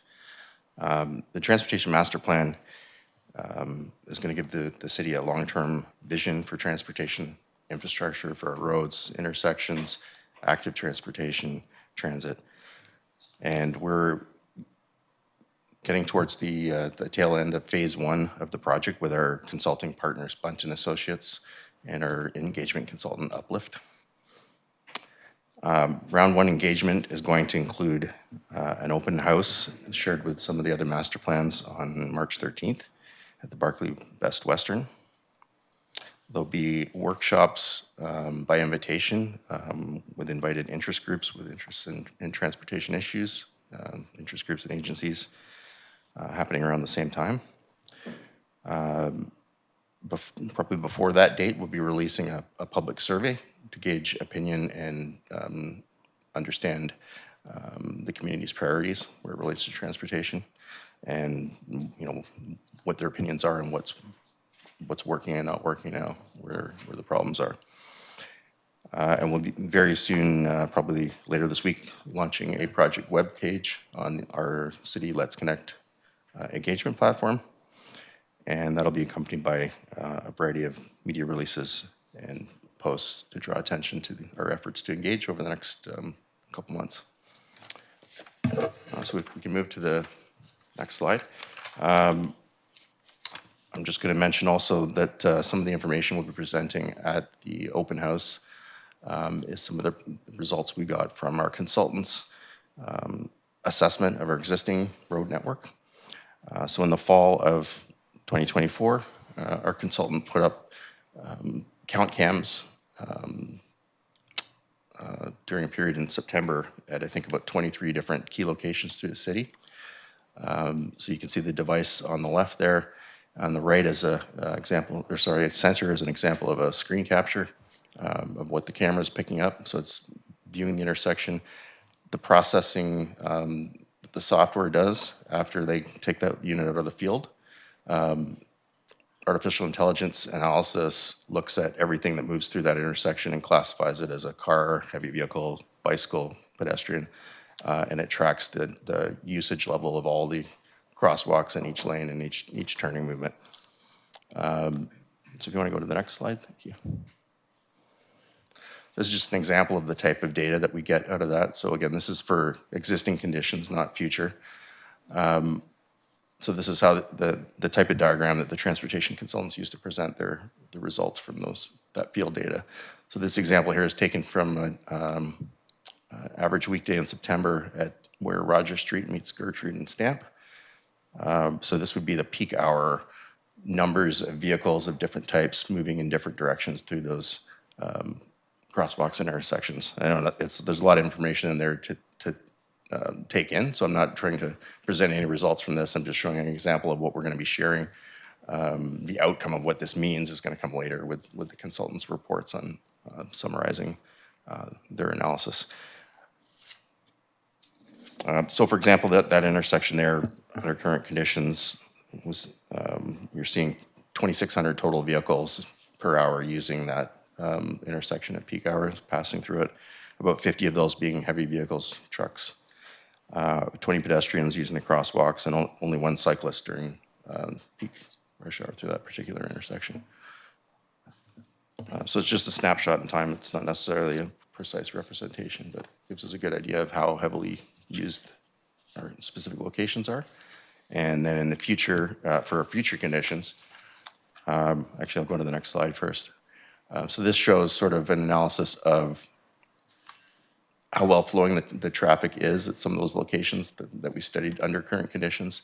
So it's showing that with our current level of traffic, we're not seeing a lot of traffic flow issues, which probably would resonate with most people, except at a couple key locations where it's shown in yellow and orange, where we're not at a maxed out capacity, need to upgrade roads situation, but at the higher end where there are some problems and backups at certain times of day. And what we're going to be doing later in the project is, once we've got our scenarios from official community plan of what the populations and business levels in different neighborhoods are going to look like in the future, our consultant can do modeling to assess what does this result look like 20 years from now, and does that scenario put us in a point where there's some locations that will need to be upgraded that we start needing to plan for in the long term. Finally, on this topic, I just have one thing I'll mention that may be helpful to get council input on regarding engagement, and that's with specific regards to the Traffic Advisory Committee. My understanding is the Traffic Advisory Committee is a committee reporting to council. We're going to be inviting agencies and groups to meet directly with the consulting team. Is that appropriate in this situation, or should council be sort of the go-between for that committee? So we could use some direction on that before we get too far into this round of engagement. And that concludes my presentation for transportation. Great, thank you very much for that. Council, any comments? Councilor Mealy. Thank you very much, Mr. Mayor. Thank you, Mr. Arsenault. Appreciate it. So just on the Traffic Advisory Commission, I mean, all the stakeholders are there. I don't see why staff can't talk directly. I don't think council needs to. I'm the liaison for the Traffic Advisory Commission, but we have school district there, we have the RCMP, we have ICBC and all that. So I think having council as a go-between would just create an extra unnecessary step. So I would suggest, just on my own thoughts, is that staff can just converse directly with the members of the Traffic Advisory Committee. Any other comments? Yeah, no, I think I would agree with that. I think that we don't need to overcomplicate things, but CAO. Thanks. And what we'll do is we'll let all of council know when it's coming to the Traffic Advisory Committee. So then if any councillors want to attend, so then they see the same presentation, then you'll be able to at that time. Perfect, thank you. That's great. Yeah. Would somebody like to, any other comments? Oh, Councilor Mealy. Just, sorry, back through to you. So March 13th at the Barclay Hotel, do we have a time yet on when that public engagement will be, sir? Through the chair, it's tentatively 5 p.m. till 8 p.m. That'll be confirmed before the end of the week when the announcements start to go out. Thanks. Great, thange you. Yeah, would you like to make the motion, Councilor? I'd love to make the motion, Mr. Mayor. I move that council receive the report. Transportation Master Plan Engagement Phase 1 Engagement Report dated February 13th, 2025 as information. Moved by Councilor Mealy, seconded by Councilor Patola. Are there any other comments? Seeing none on the motion, all in favor? None opposed, the motion carries.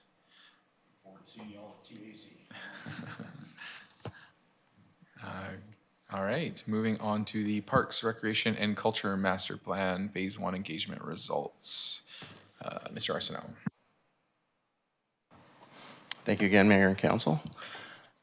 So this report is to present Council with an overview of the completed Phase 1 engagement for Parks, Recreation, and Culture Master Plan, sort of the equivalent to what we're just about to launch into for transportation.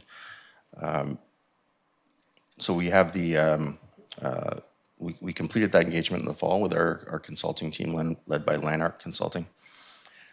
And the engagement summary report has been provided to council in the agenda package. And this presentation will provide a very high-level overview. It's a fairly detailed report, and it's got a lot of very specific input that was received from the public. So there's a lot to dig into if you have the time, but this is sort of the high-level key summary. So we had, in total, we were pretty happy with the participation in that engagement. 432 people submitted community idea surveys, either on the online platform or in writing. We had 96 specific ideas that members of the public, using our engagement tool on the Let's Connect site, about specific locations that they submitted. 25 interest groups accepted our invitations and attended workshops with the project team. And between 150 and 200 people stopped by the booth for Parks, Rec, and Culture at the open house in the fall. I'll go to the next one, thanks.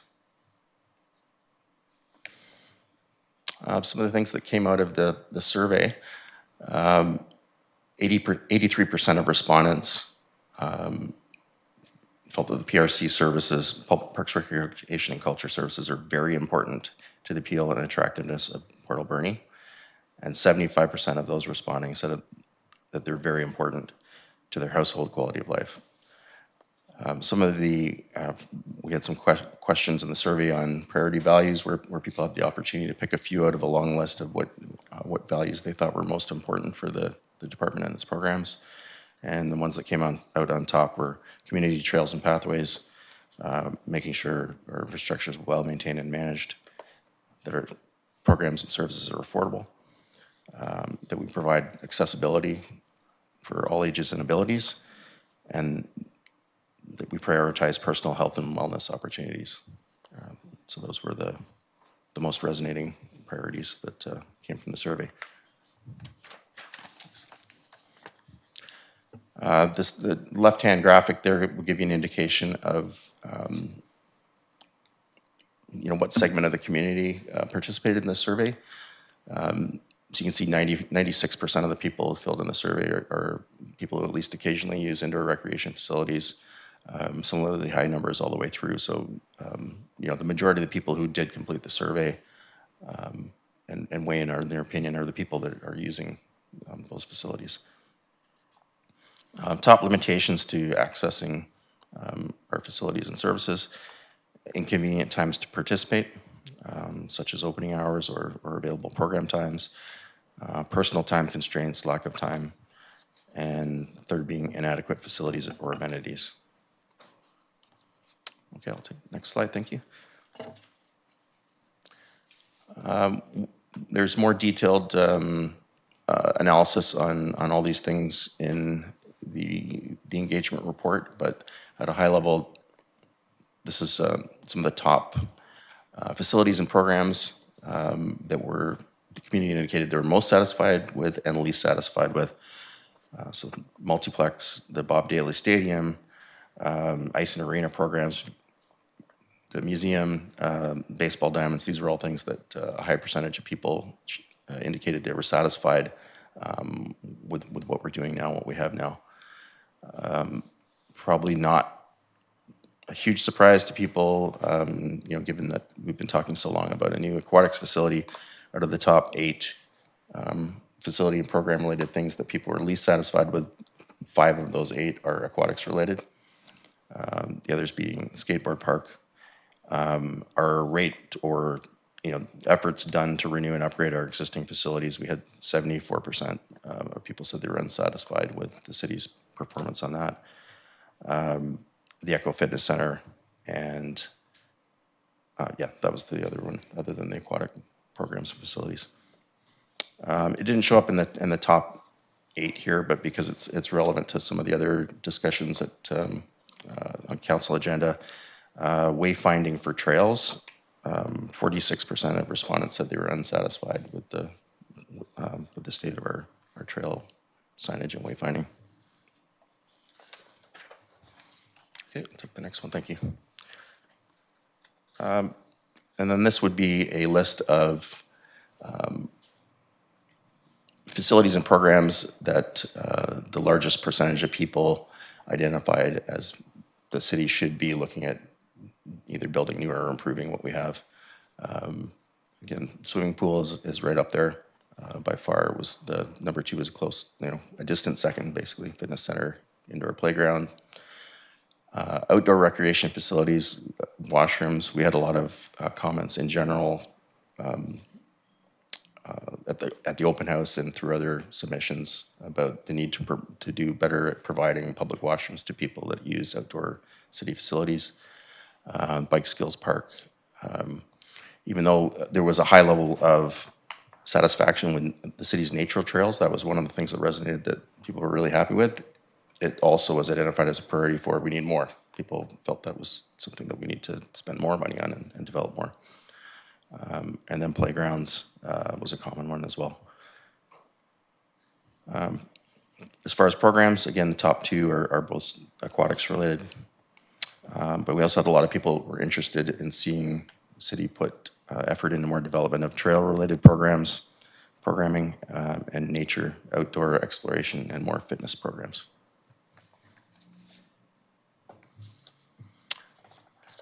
So the team intends to, in addition to the other events we talked about, we'll post the Phase 1 report on Let's Connect, and there'll be public notifications, including notifications directly to the interest groups that participated in meetings to bring awareness of people, so people can see what we learned in that first round. Moving into the second phase of the project, we're going to be using that information to try and build, along with the official community plan outcome, our recommended strategies, policies, priorities that we would then bring forward to the public and council at the second phase for comment and refinement. And that concludes that presentation. Thank you very much. Councillor Solda. Thank you for the report. Do we have a way of tracking, or did you track the people doing the survey, if they're from the ACRD area, regional district, or from just the city? Through the chair, yes, that was one of the survey questions, was for people to identify whether they were residents of Port Alberni or surrounding region or First Nation. Are there any other questions? Councillor Haggard. Not a question, but just a comment. We can see some themes throughout this. Two of the biggest themes that I see is we need a new aquatic facility that is now in the hands of the regional district, and a new skate park. We do have plans for a skate park, but I think when we have our next meeting to review our strategic priorities, I think that has to be the number one thing that we need to look at and maybe start moving up our list. And there was a lot of concerns regarding pool hours and opening on the weekends. I think we've tried to address some of those concerns since this survey was done. Any other comments? Seeing none. Sure, Councillor Mealy. Thank you, Mr. Mayor. Then, if no other discussion, I'll move that council receive the report Parks, Recreation and Culture Master Plan Round 1 Engagement Summary Winter 2025 dated February 12th, 2025 as information. Moved by Councillor Mealy, seconded by Councillor Solda. Seeing no other comments, all in favor? None opposed, motion carried.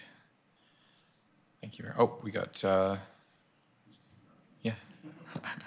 Next, we have a results of facility condition assessments report dated February 6, 2025.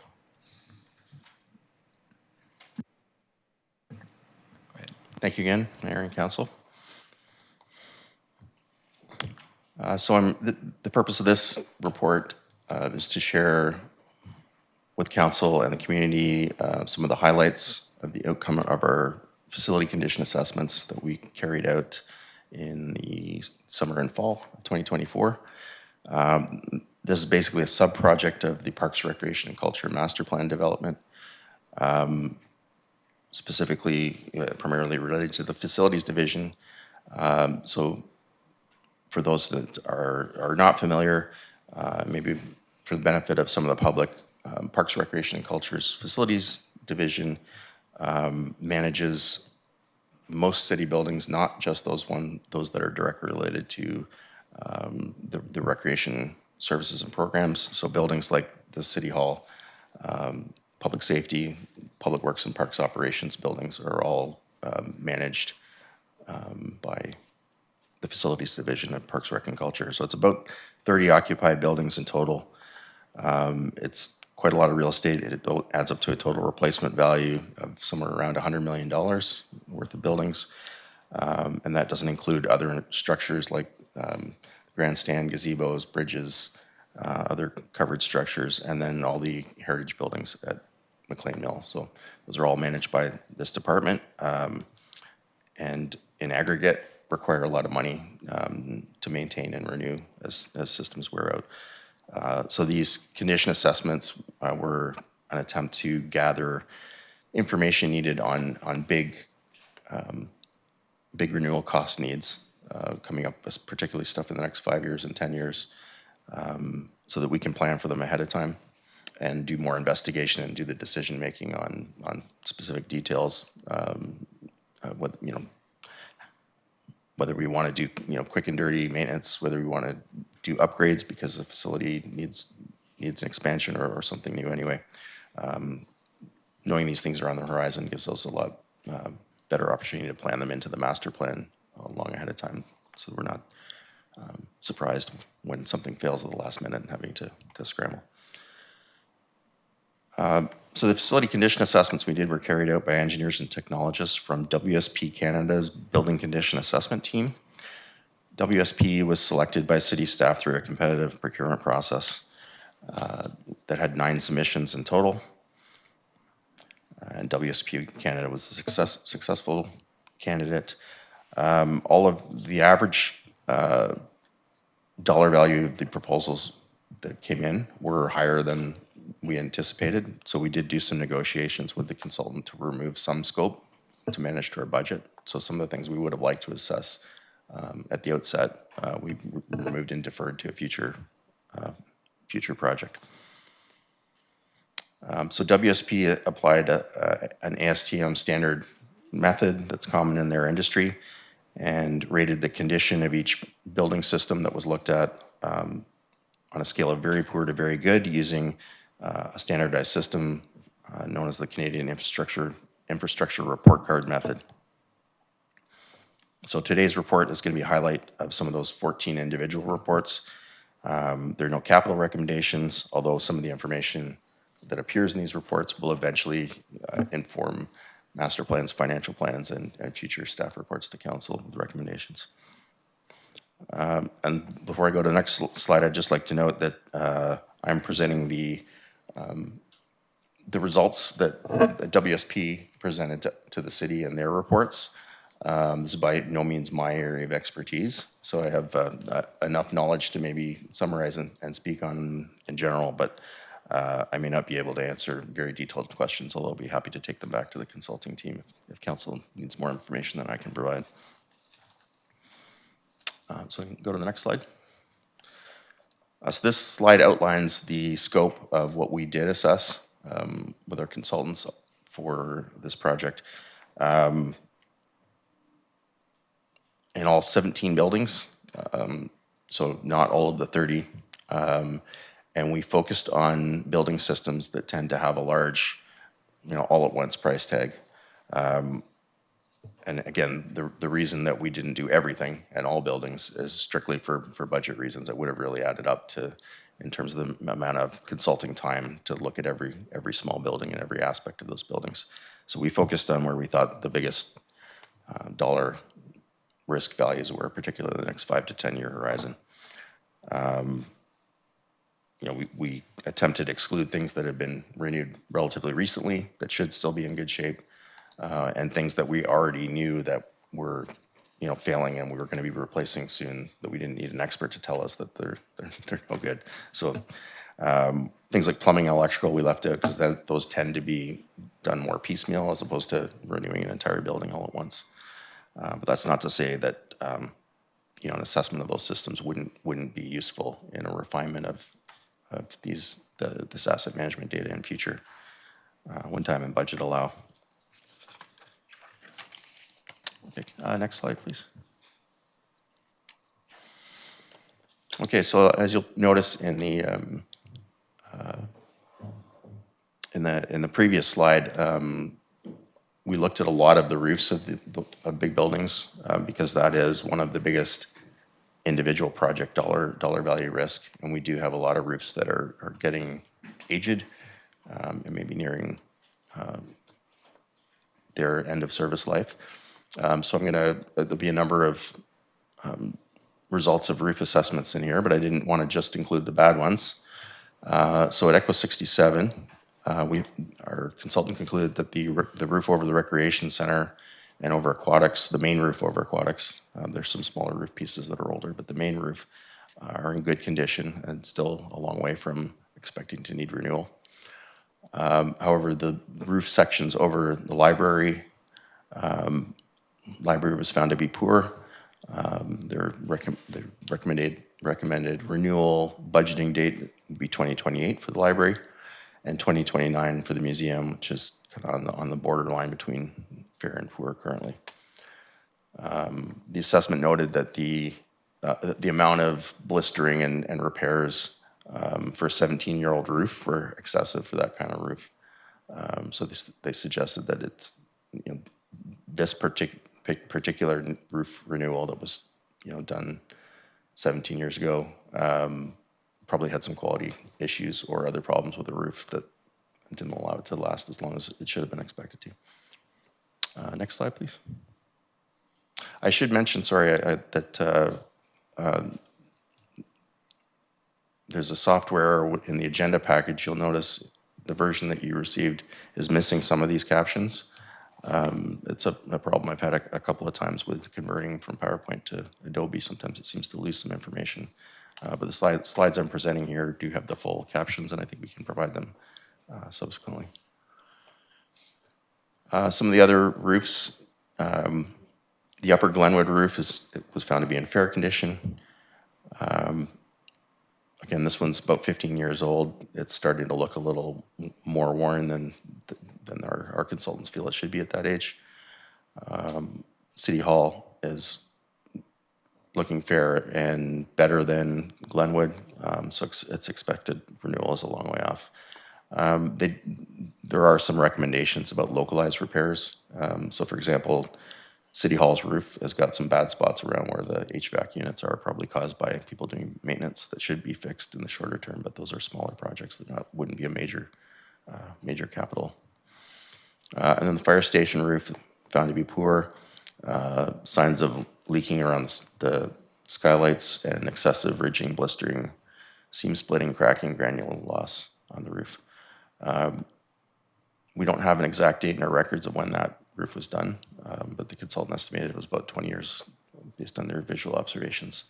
But that's one that they're recommending that we budget for sooner rather than later, as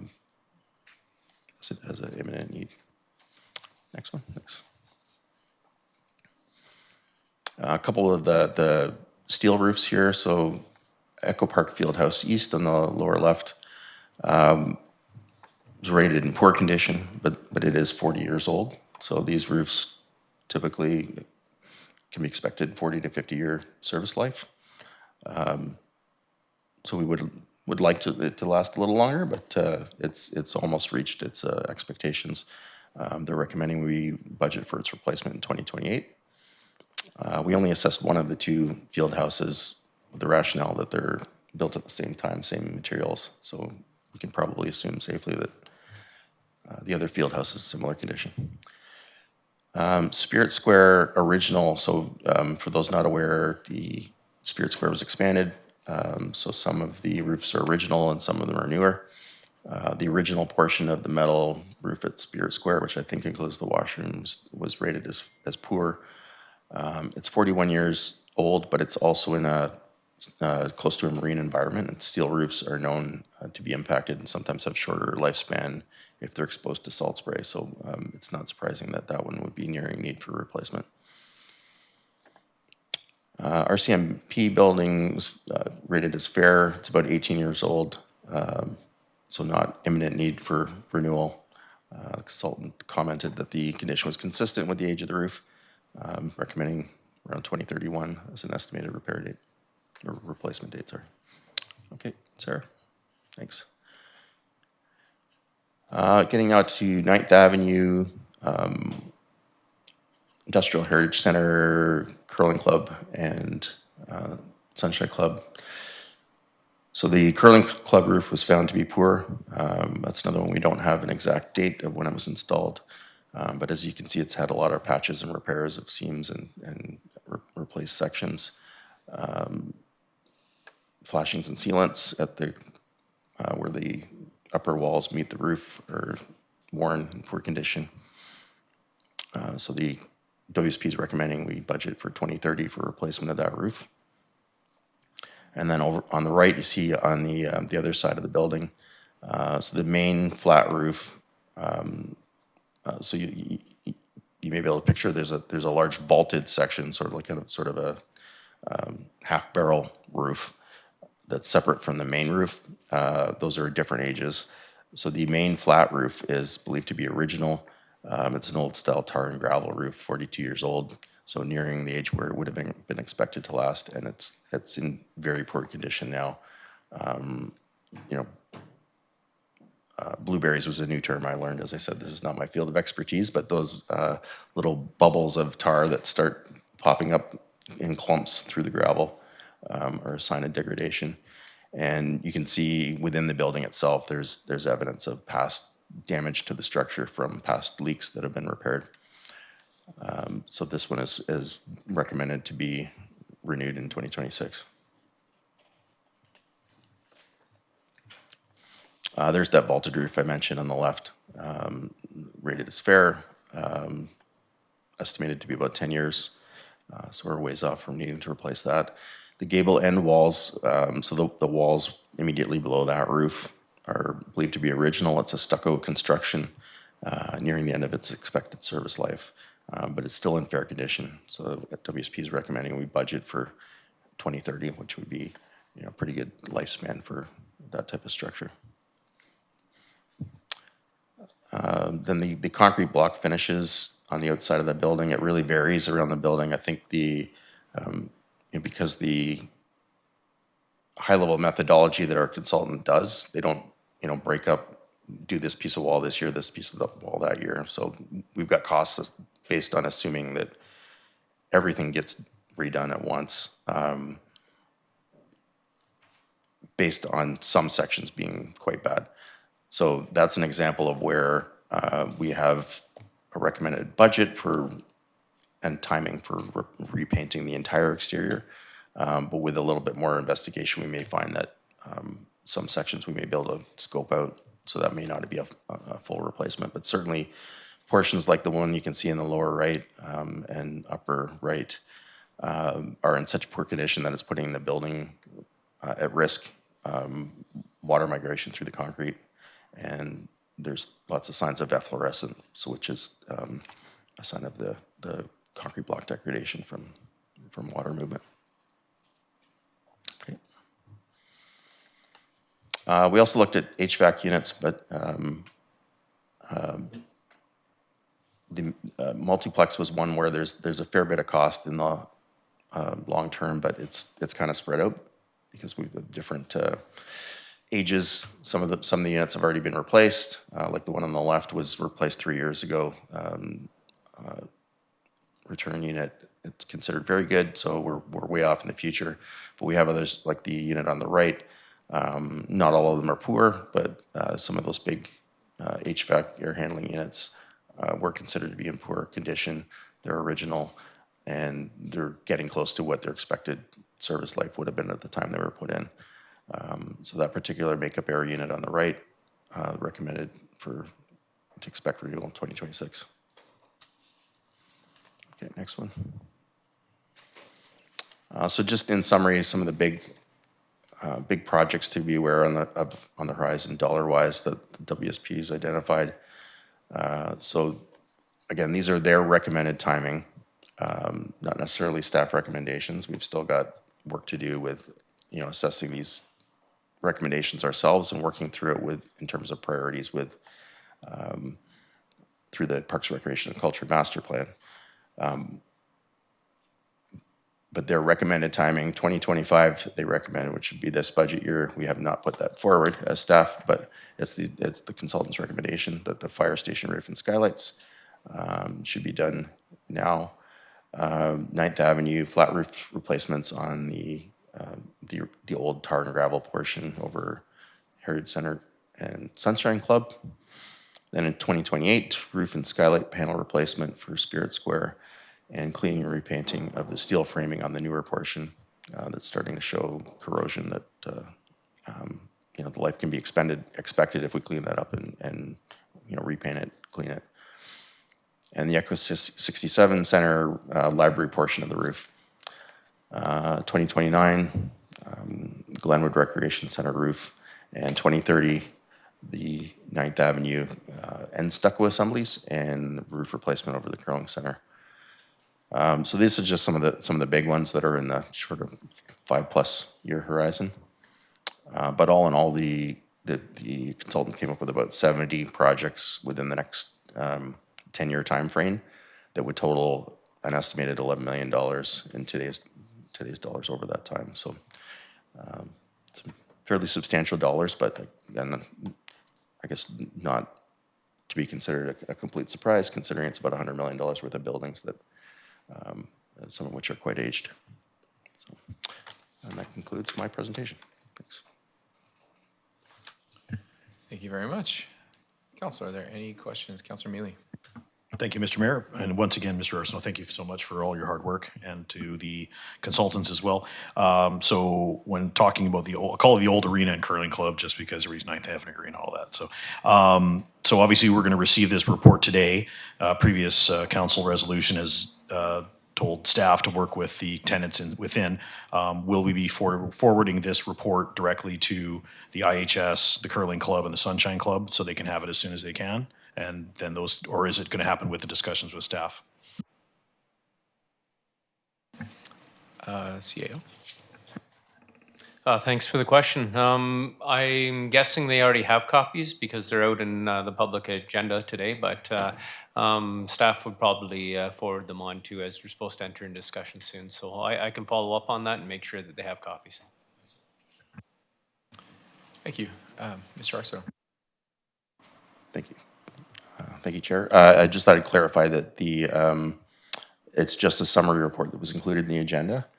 I hadn't intended to, but there's no reason we couldn't, if requested, make the full set of reports public. They're pretty technical, and there's about 500 pages altogether. But if there was value, that could be done. Councillor Mealy. Thank you very much. No, I appreciate the clarification. Yes, I think this should be on our website at least. Let's connect and have it for everybody, but definitely the full report to go to them. So again, if we're going to work with them, or they would need to find what they need to do to make things happen, at least they have some costs and all that and an idea of where to look. So, Any other comments, questions? No? Would someone like to move receipt? motion to receive, council received the report results of facility condition assessments dated February 6, 2025 as information. Moved by Councillor Mealy, seconded by Councillor Solda. See no more comments. All in favor? None opposed. Motion carried. Thanks so much.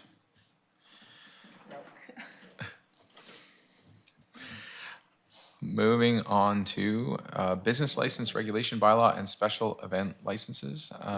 We have a report from the Director of Development Services.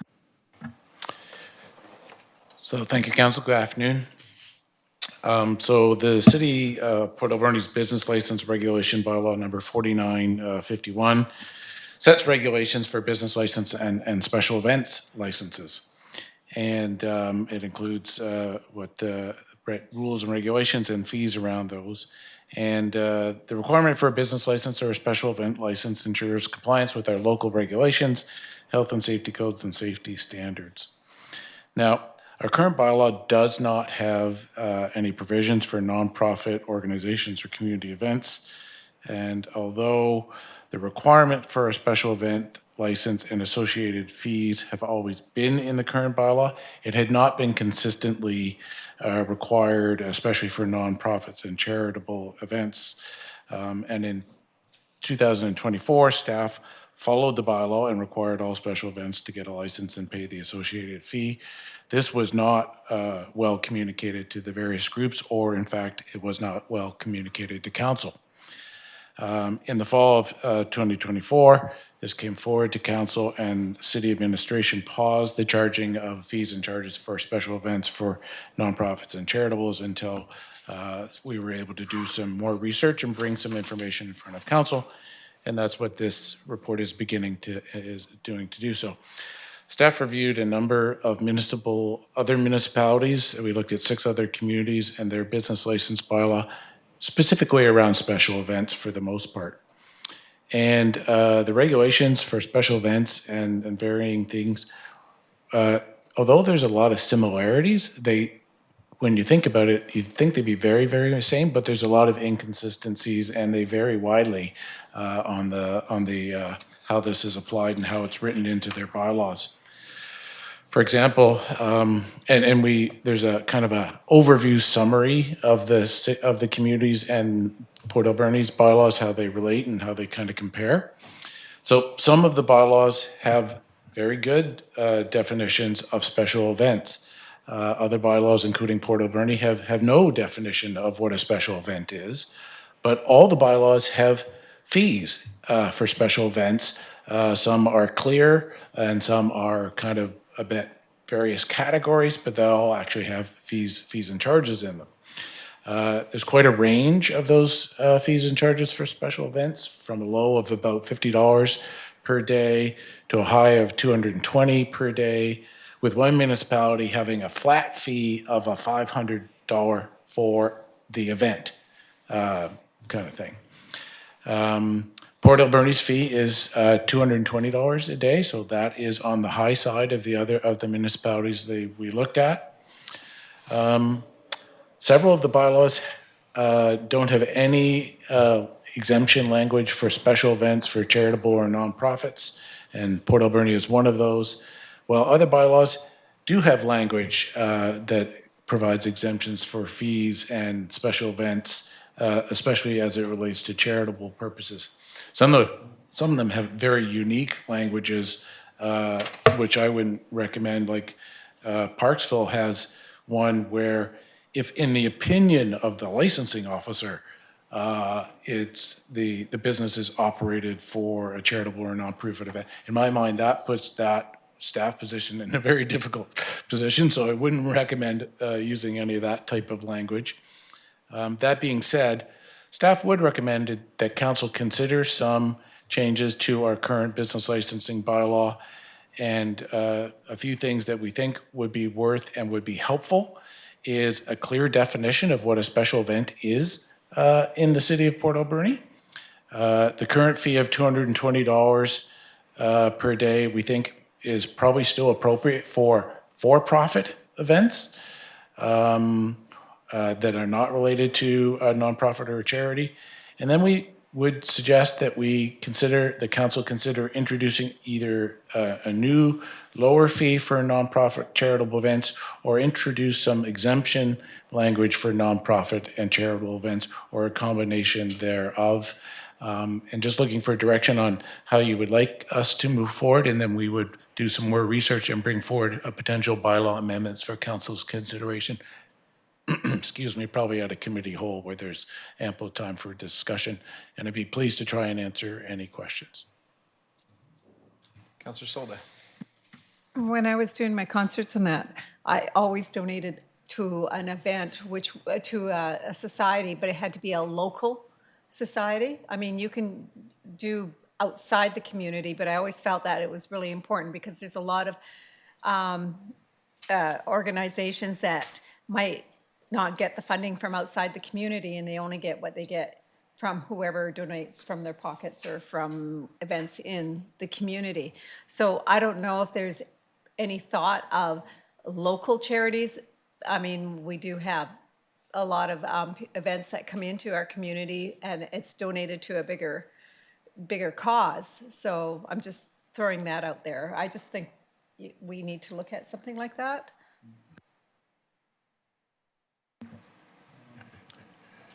Councillor Haggard. My thoughts are along those lines too, such as the fantastic Slow Patch event. In July, it's over 3 or 4 days, and and they donate their profits to local charities as well. And if they were charged $220 per day, I think that would be excessive. You'd be taking away profits that would go towards local charities. Councillor Mealy. Thank you, Mr. Mayor. Thank you very much, Mr. Smith, for the report, as always. I understand Councillor Solda's reservations for keeping it local. I just would hate for, let's say, the BC Cancer Society and a big fundraiser or BC Children's Hospital. So, but I understand 100%. I would like to support our local charities, and I believe, this could be. It could be worded that way, I guess. But I don't want to put restrictions on it because of bigger organizations that do fundraise in this community, like I said, BC Cancer Society and Children's Hospital. So, but I appreciate the report, and I'll make motions eventually. Director Smith. Just to respond in that, of the municipalities that we looked at that did have exemption language, none of them got that specific, but certainly this will be council's bylaw, so certainly staff would take direction from that. I mean, anecdotally, I think I would say a lot of the special events that are held in this community do spend a lot of good effort and do their best to donate to local charities. But I would take direction from council about whether you wanted to staff to craft a draft resolution that was very specific to local charities or be a little more general as long as it's to a charitable or a nonprofit event.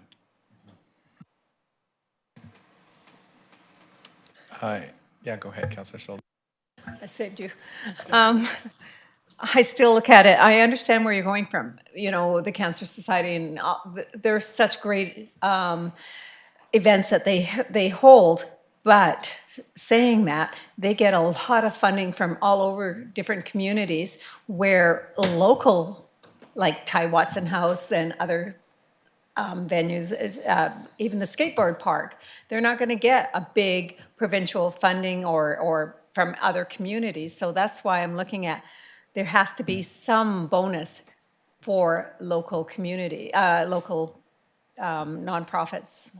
So that's how I'm looking at it. Director Smith. I probably shouldn't do this as I'm thinking off the top of my head. But one thing that, and again, council's giving direction to staff, we'll bring something back to you. What it could be is that it'd be a much lower fee for a nonprofit and charitable one, and it could be an outright exemption if it's for local charities and non-exemption. We do need to be mindful on staff's ability to document and determine all this information, though. Like when someone does come to us, what's our ability to ensure that it's all going to local charities? So need to be mindful on our ability to do that. And I would agree with you, because that would have been in my next comment. You have to take a look at the books there type of thing. How are they divvying up the money? And I would like to see a two-tier. Councillor Patola. I would suggest that any charitable event is recognized as a charitable event, whether or not it suggests it will spend its money here or elsewhere. There's many events that are for the benefit of society as a whole. I think particularly just off the top of my head of the Cops for Cancer ride, it comes through our community. It touches many communities, similar with things such as Coldest Night of the Year is another fundraising event that is local, but is also connected to many other communities and does both local and behind the scenes, greater picture, umbrella type work. So I don't see that it's really would do anything to benefit charities in our community if they were the only ones that were granted some type of a waiver. I think they should be granted a waiver. I think all charities should be granted a waiver because that's how we benefit all parts of our society. Anyone else?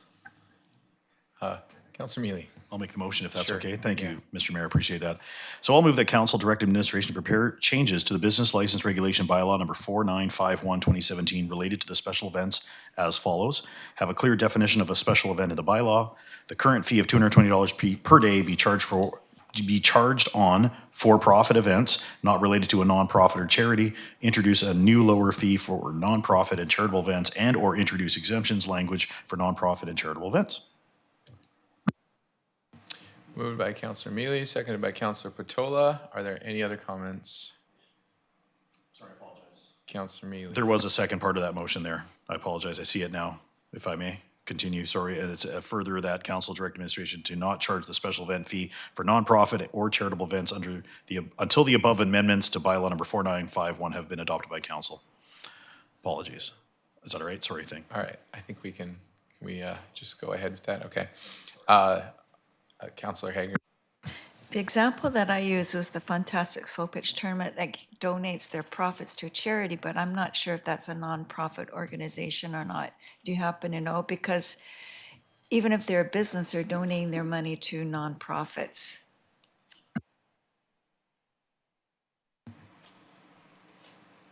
Director Smith? Well, that would be something we have to confirm, but I believe that a lot of their stuff does go to nonprofits, locals, but I could stand to be corrected. And one of the definitions that are often included in here is minus all their expenses. So these various events have expenses that they have to put on, but that would be something that had to be clarified. So I wasn't 100% sure on that, so I probably shouldn't speak to it. Yes, their profits do go to societies and nonprofits locally, but I'm not sure if the actual organization of Funtastic is a nonprofit.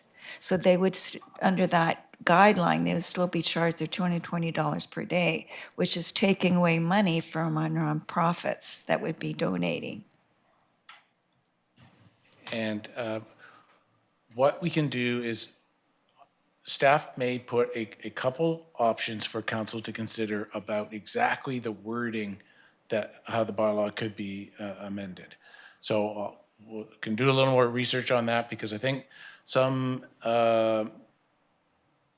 definitions included where the money was going to a nonprofit. So even if the event wasn't a nonprofit registered society itself, but if all their surplus funds were going to nonprofit societies, so some municipalities had definitions in that frame. So we'll do our best to craft some amendments, and we may have more than one to choose from that council can look at and say, yep, that's our intent, or we might wordsmith it at the committee of the whole, but we'll probably try and put a few in there for council to consider as how you would like to amend the bylaw. Councillor Mealy. Thank you, Mr. Mayor. Yeah, appreciate that. And I was thinking the Funtastic as well. And I initially thought that registers under charitable events. But I do look forward to a little bit of wordsmithing, and at least I can understand from Mr. Smith and how he's talking about it. I think he gets the idea of what we're trying to do here with our local organizations. So just to make sure we're on the right page. But I always took it as a charitable event. But I look forward to seeing a committee of the whole. All right. Are there any other comments? Seeing none on the motion, all in favor? Opposed? None opposed. Motion carries. Moving on to a report on the new welcome sign. Is that CAO? Yeah. I'll stop that too. Thanks, and through the chair. So the Welcome to Port Alberni sign, as you can see in the report attached, is nearing fruition. It should be installed very shortly. As we were going through the process, we also wanted to make sure that the acknowledgement statement was on the welcome sign, and council did support that at the time. When we've been moving through the process, we are getting very tight on the budget, and we believe that to make sure that we can come in on budget, we would need an additional $3,000 to install and provide the acknowledgement statement on the structure. So just in alignment with council's direction, we're seeking to take the $3,000 out of the reconciliation budget line to complete the work. Great, thank you. Would anyone like to make that? Oh, Councillor Patola. I'll make that motion, Mr. Chair, that council amend the City of Port Alberni 2025-2029 financial plan bylaw number 5123-2025 by allocating $3,000 from the reconciliation operating budget to complete the Welcome to Port Alberni sign project. Moved by Councillor Patola, seconded by Councillor Mealy. Is there any comments or questions? CAO. Thanks. I remember in my conversations with the mayor that we should be highlighting all the donations of work and efforts from local entities that engaged with us to be able to bring this in at such a low budget. I know that several years ago, the budget came in well over $140,000 to build the signage. We've included Indigenous art on here, the welcome sign, a higher platform than just a concrete base for it, and it is coming in around that $40,000 mark. So I just want to acknowledge all the work from our dedicated local businesses and contractors that helped this come to fruition. Hear, hear. Yeah, appreciate that. All right, so moved and seconded. All in favor? None opposed? Motion carries. Moving on to what might be the best headline on this page is robo washrooms. And that is a report providing an overview of the cost implications of receiving 2 donated robo-washer. CAO?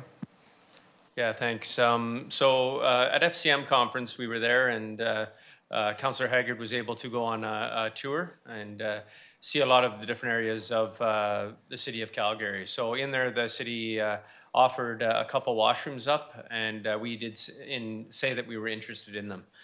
Since then, we've been working with the city of Calgary back and forth to understand the true costs of receiving the 2 washrooms, including shipping them here, setting them up to add to utilities.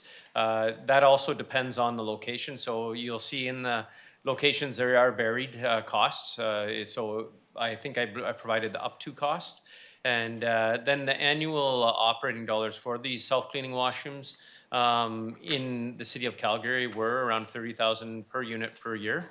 A lot of that has to do with the climate in Calgary. The climate, when you're using a cleaning washroom, the water does tend to freeze in the wintertime and caused slip hazards and a lot of additional work. Without having an idea of a better operating dollar cost to put towards them, we have used their operating of 30,000 per unit per year. So we haven't, as administration, did any detail analysis on the site locations. Because first we wanted direction from council. If council still wants to receive these at the intended costs that are all attached in the report. Administration, with the budget year that we're facing, are recommending not to accept the robo washrooms. Councillor Haggard. Thank you, Acting Mayor Dane. According to the Parks, Recreation and Cultural Master Plan report, washrooms are the #1 most needed item in our outdoor recreation facilities. There are many places in our community that are in need of washrooms. We have committed to those washrooms since last June. Calgary staff has spent a considerable amount of time and effort ensuring that these washrooms are in good working order. And it is my understanding that the Calgary staff have lifted these washrooms from their location and they're now on trucks waiting to be shipped to us. So I think that at this point, it's too late to say no. I would feel really badly after 8 months of saying yes and all of a sudden say no. At the very least, I would go with option number 3 and try and reach out the regional district and our First Nations to see if they're willing to take them or at least partner with us in putting in washrooms and places within the community. Or if you were to charge people correctly for field use, we could put the washrooms in the fields for people to use the fields, but we can't. Councillor Mealy. Thank you, Mr. Chair. I appreciate the comments and appreciate the work from Councillor Haggard. And as much as I'd love to bring them here, I have to agree that we should at least look at another option before we say no. If it doesn't come to fruition, I understand, and I do understand that we look at the Parks Master Plan and washrooms is identified as well. But nonetheless, I would like an opportunity for the regional district or another local government to take a look at it before we say no. Councillor Solda. So I'll move option number 3. I move that the council direct staff to engage with neighboring governments such as the regional district and First Nations to inquire if they are interested in receiving the robo washrooms and providing this service. Moved by Councillor Solda, seconded by Councillor Mealy. Councillor Patola, was that a comment? Go ahead. Thank you, Mr. Chair. I do see that there is benefit in the motion that was made by Councillor Solda in that these may be of use in other locations, and I'm thinking specifically with regards to Paper Mill Dam Park that is not in the city, but perhaps given the state of repair of that building, that may be a location that someone else may wish to pay for them to go into. So certainly exploring those options is appropriate. Otherwise, given the pricing, I would not be in support of keeping them. And that might be a motion for a later day. I note at this point in time that we've had a lot of discussion about the parks buildings and the attached washrooms. And I think that this puts those buildings in a new light as to the benefit we get for the cost that we pay in simply keeping them in good repair. So I want to take the opportunity to just say I agree with Councillor Haggard and her potty mouth with regards to supporting option 3. Thank you. Anyone? Oh, Councillor Haggard. I was wondering if there would also be an opportunity if we reach out to some service organizations to say they might be interested in taking these washrooms. Through the chair, we could just put out to a lot of the surface groups through our channels. I just can't guarantee that we'll reach everyone. But I'm sure the City of Calgary is wanting an answer fairly shortly, so I will send out a broad Mary Claire has a good list of all the service organizations, so maybe ask her to send it out through her email list and she can contact them. Any other comments? So I have to say that I don't think that it seems to be going this way, but I'm actually not opposed to taking these on and putting them to use in our community. I think that we have understandably been in a mindset of trying to save and make cuts and try to reduce the taxes and the tax increase for our community. Having said that, I think that for myself, I need to be reminded every now and then that what we're trying to provide is value, not necessarily reduction. And when I look at this, I think that potentially these still bring a value to our community for their dollar. And I do think that we are lacking in a few areas in having outdoor washrooms. So, I mean, I'm totally okay with the motion that has been made, but I have to admit I'm a little skeptical that anybody else is going to want to carry this expense. And so I feel like we're kind of going through a motion here that isn't necessarily going to lead us anywhere, and it's just taking more time. My preference would have just been to say yes or no, but having said that, hey, maybe somebody else does want to take this on. So, so I'm willing to give it a shot. But that's how I feel about that. So, any other comments, Councillor Haggard? Another option we can think about, it's only $11,000 to have them both shipped here. So even if we take them and put one in now, do a phased approach, do one this year, maybe new one next year, it's not going to hurt to have them sit in a warehouse for a year. And because there's so many places in need of these washrooms. Like these are cream of the crop washrooms. I know this is crazy to be talking about washrooms, but they are fantastic, beautiful washrooms. Councillor Solda. And I would agree with that. I look at, like, Canal Beach doesn't have washrooms. There's maybe somewhere down John Douglas, sorry, and Key. Maybe it's a long walk for some people, right? And I don't know, there's opportunities. But I don't mind playing this, and we can give a deadline date for people to get back to us too. So if they don't hear, we don't hear. Then we make a decision.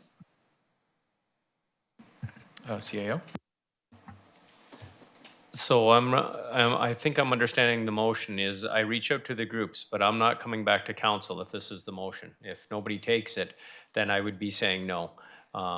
Calgary has been asking for a timeline on these, so I believe they're ready to ship. So if we have intention of bringing them here, then Councillor Haggard would be correct. But by this motion, I would not be bringing any report or anything back to council after I reach out to the other groups. If nobody wants them, I would be saying no.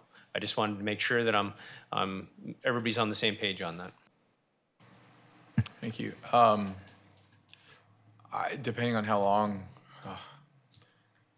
I think I'd like to see. I'd like to have another shot at it if nobody else, if there's no other takers. But I may be alone on that. So. No, I'm with you. Okay. Well, let's deal with the motion here, and then we can maybe make another motion if needed. So everybody's clear on the motion. Seeing no more comments. All in favor? Opposed? None opposed. Motion carries. Does anybody else want to make an additional motion? I'm not sure I'm going to word this, but I would like to make a motion that if we can find no one that can commit to taking these washrooms, that we commit to having them shipped here in the amount of $11,000, and then we looked at storing them until we can afford to put them in, or maybe do a phased approach. But that can be discussed at a later time. So moved by Councillor Hager, seconded by myself. Any comments? Councillor Mealy. Thank you very much. Just so we're just clarifying, so then if no one else is interested, then we're going to spend $11,000 to ship them here. And then we're just going to wait until we figure it out. I guess the question would be, where would we put them? Because I'm guessing they're not small. I haven't been in one, so. No, so middle of Glenwood Center. No, I'm just kidding. No, that's probably a good question. Whether or not there's an obvious suitable place, I do not know. So CAO? Through the chair, these have to be lifted off the truck with a crane. So when they arrive on site, we would have to move them with a crane. So there might be a little more than $11,000. So I would ask for a little more leniency in the budget because we can get them here, but we can't get them off the truck. So I would say we would need a few $1,000s more. And then if we're moving them multiple times, we just need, it'll add costs at that time. Again, if council wants them, we could give the direction to start shipping them. Then would have to start looking at sites if nobody else wants to take them. Then hopefully when they get here, we can just take them off and once, or at least move them close to the sites where they'll be located. I think that sounds great. Any other comments? All right, then seeing no more comments on the motion, all in favor? Opposed? Motion carries. Okay. We got robo washrooms.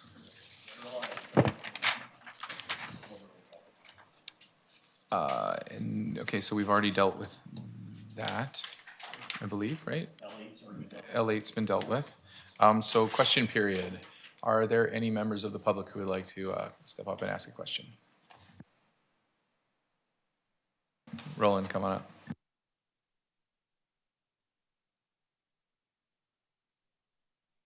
I thought with other people here that I wouldn't be first today, so.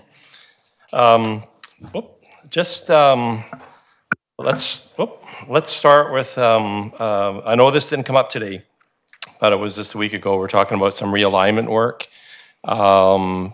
with respect to the Keys Path and in the Redford Street area. And so I wasn't clear on what that project was. So maybe through you, Chair, to the CAO or someone, we get an explanation of what that realignment work is, what it entails? Sure, yeah. CAO, are you able to speak to that? Through the chair, I believe it wasn't really a full realignment in the trail. It's dealing with land purchase, and I can't go in any more detail at this time until the land purchase goes through, and then it'll become in the public realm. Okay, so, all right, so that's in camera then right now, obviously.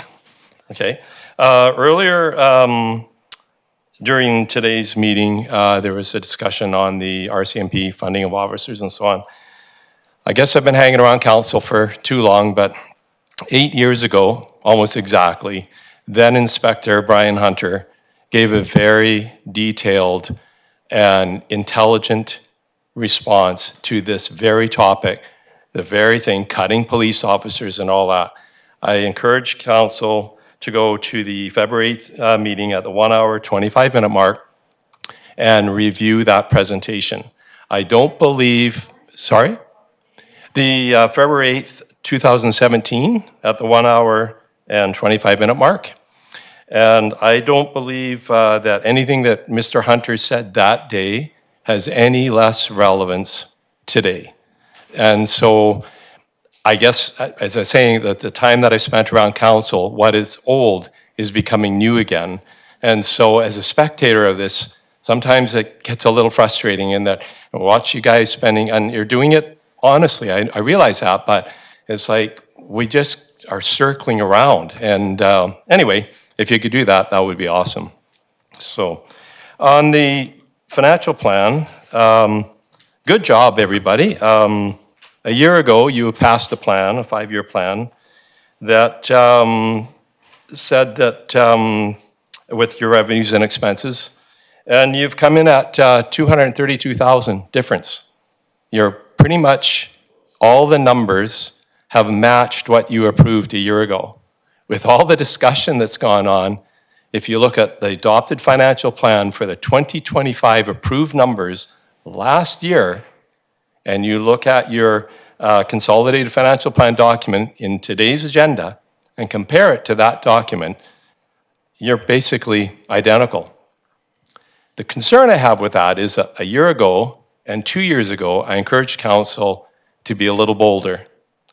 You were a bit more bolder this year, but you were also forced into it more this year. So it's a combination of being bold, but it's also a combination of being forced into the situation.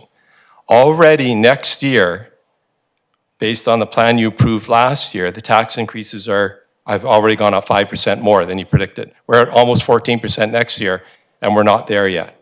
And unfortunately, the United States, it's all blasting through the news. They're going to throw the tariffs on in a few days.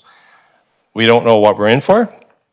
I think if there's any room at this point, you haven't totally approved the budget yet. If there's some expenditures you're willing to put off or have been to this point, you still have time to reconsider them. I appreciate that people don't want more of a tax increase, but we're following further behind. So if you could sort of revisit that. And then with the capital plan, which is page 39 to 43 in today's agenda, just want to be clear, it's 8.8 million of capital, but the funding sources are not all taxation. So this one might be through to the Director of Finance. I won't spoil, he and I shared a little bit of information recently. I'll let him speak to that. I just want to be clear that the 8.8 million that is identified in the capital plan, that this is not all from taxation. There's a funding type, and there's a variety of reserves, growing communities fund, heritage asset renewal, carbon fund, Canada Community Building Fund, and so on. So just to be clear that this is not all, this capital plan for 2025 is not all taxation, Mr. Chair. Director of Finance.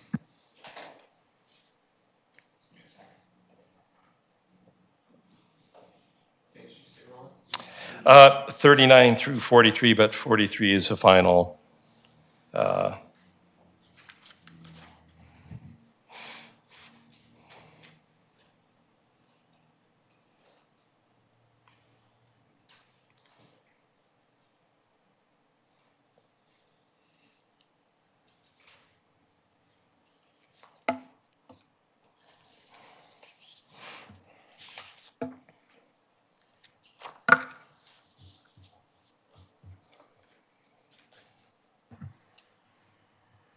Thank you. Sorry about that. I had prepped to be prepared for this, and I'm just getting it up and loaded. So, so within the financial plan, correct, it's not all from taxation.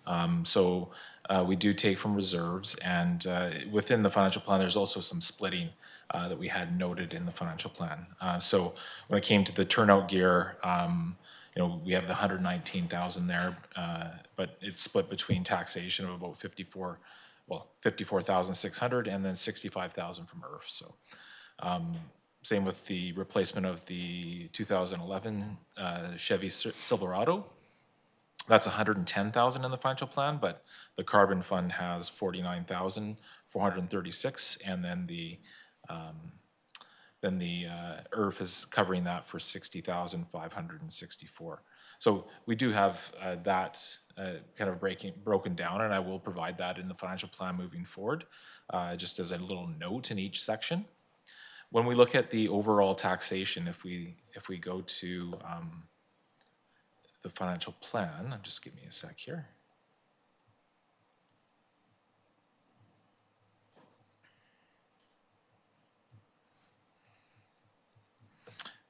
And it's within the transfers to capital. That is how much that we're actually spending within the financial plan this year from taxation. And that would be on, let me get here.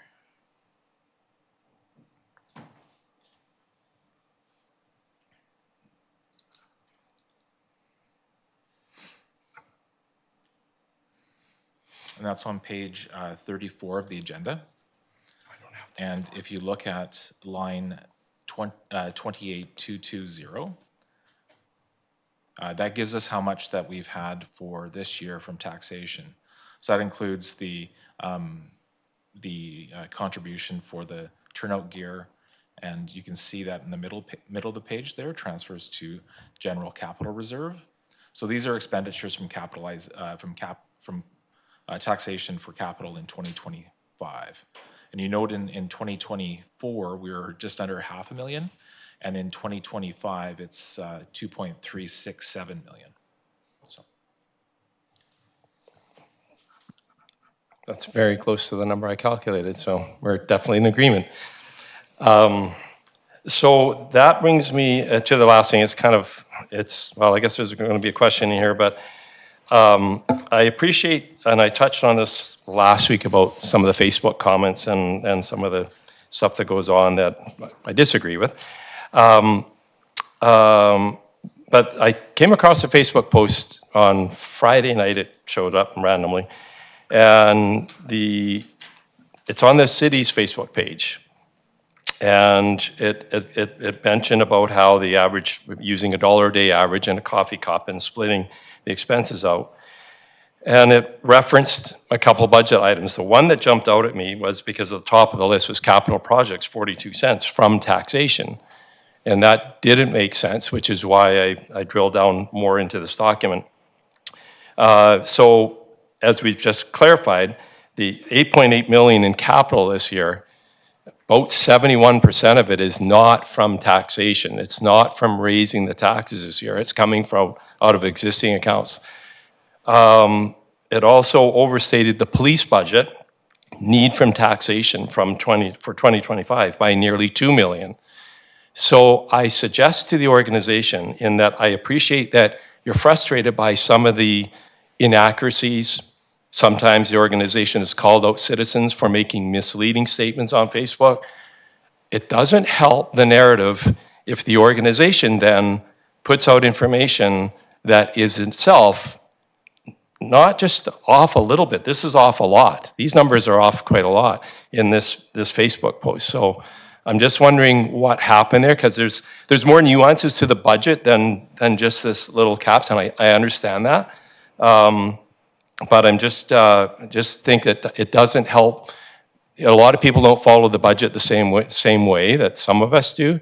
So it was that 8.8 million from taxation that jumped out at me just in 2025, and it's clearly we're sourcing it from other areas, Mr. Chair. So just wondering if we could sort of revisit that, or if maybe there's a logical explanation. I'm willing to learn. I don't know what I don't know.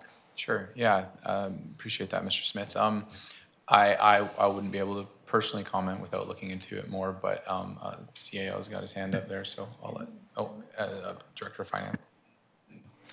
Thank you, Chair Dame. So with that, that is for the increase in taxation. It's not from all of taxation.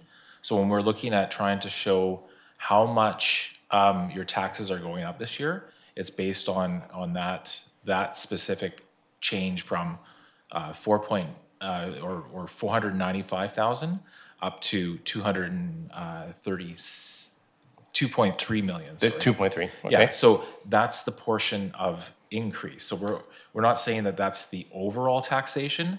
It's just the change from the 2024 taxation to 2025 taxation on the single family residential home. So pulling out those components, capital, RCMP, fire, And we included Vancouver Island Regional Library because it has been an item that we've had a lot of discussion at the table, and then everything else. So it's not the overall picture, Mr. Smith, it's the actual change year over year based on what has increased in those line items. So, you know, I think that the heading of that one was your taxation based on the increases based on for a cup of coffee, essentially. So that was the intent of that social media release, to support the changes that we're making in taxation year over year, not the overall taxation.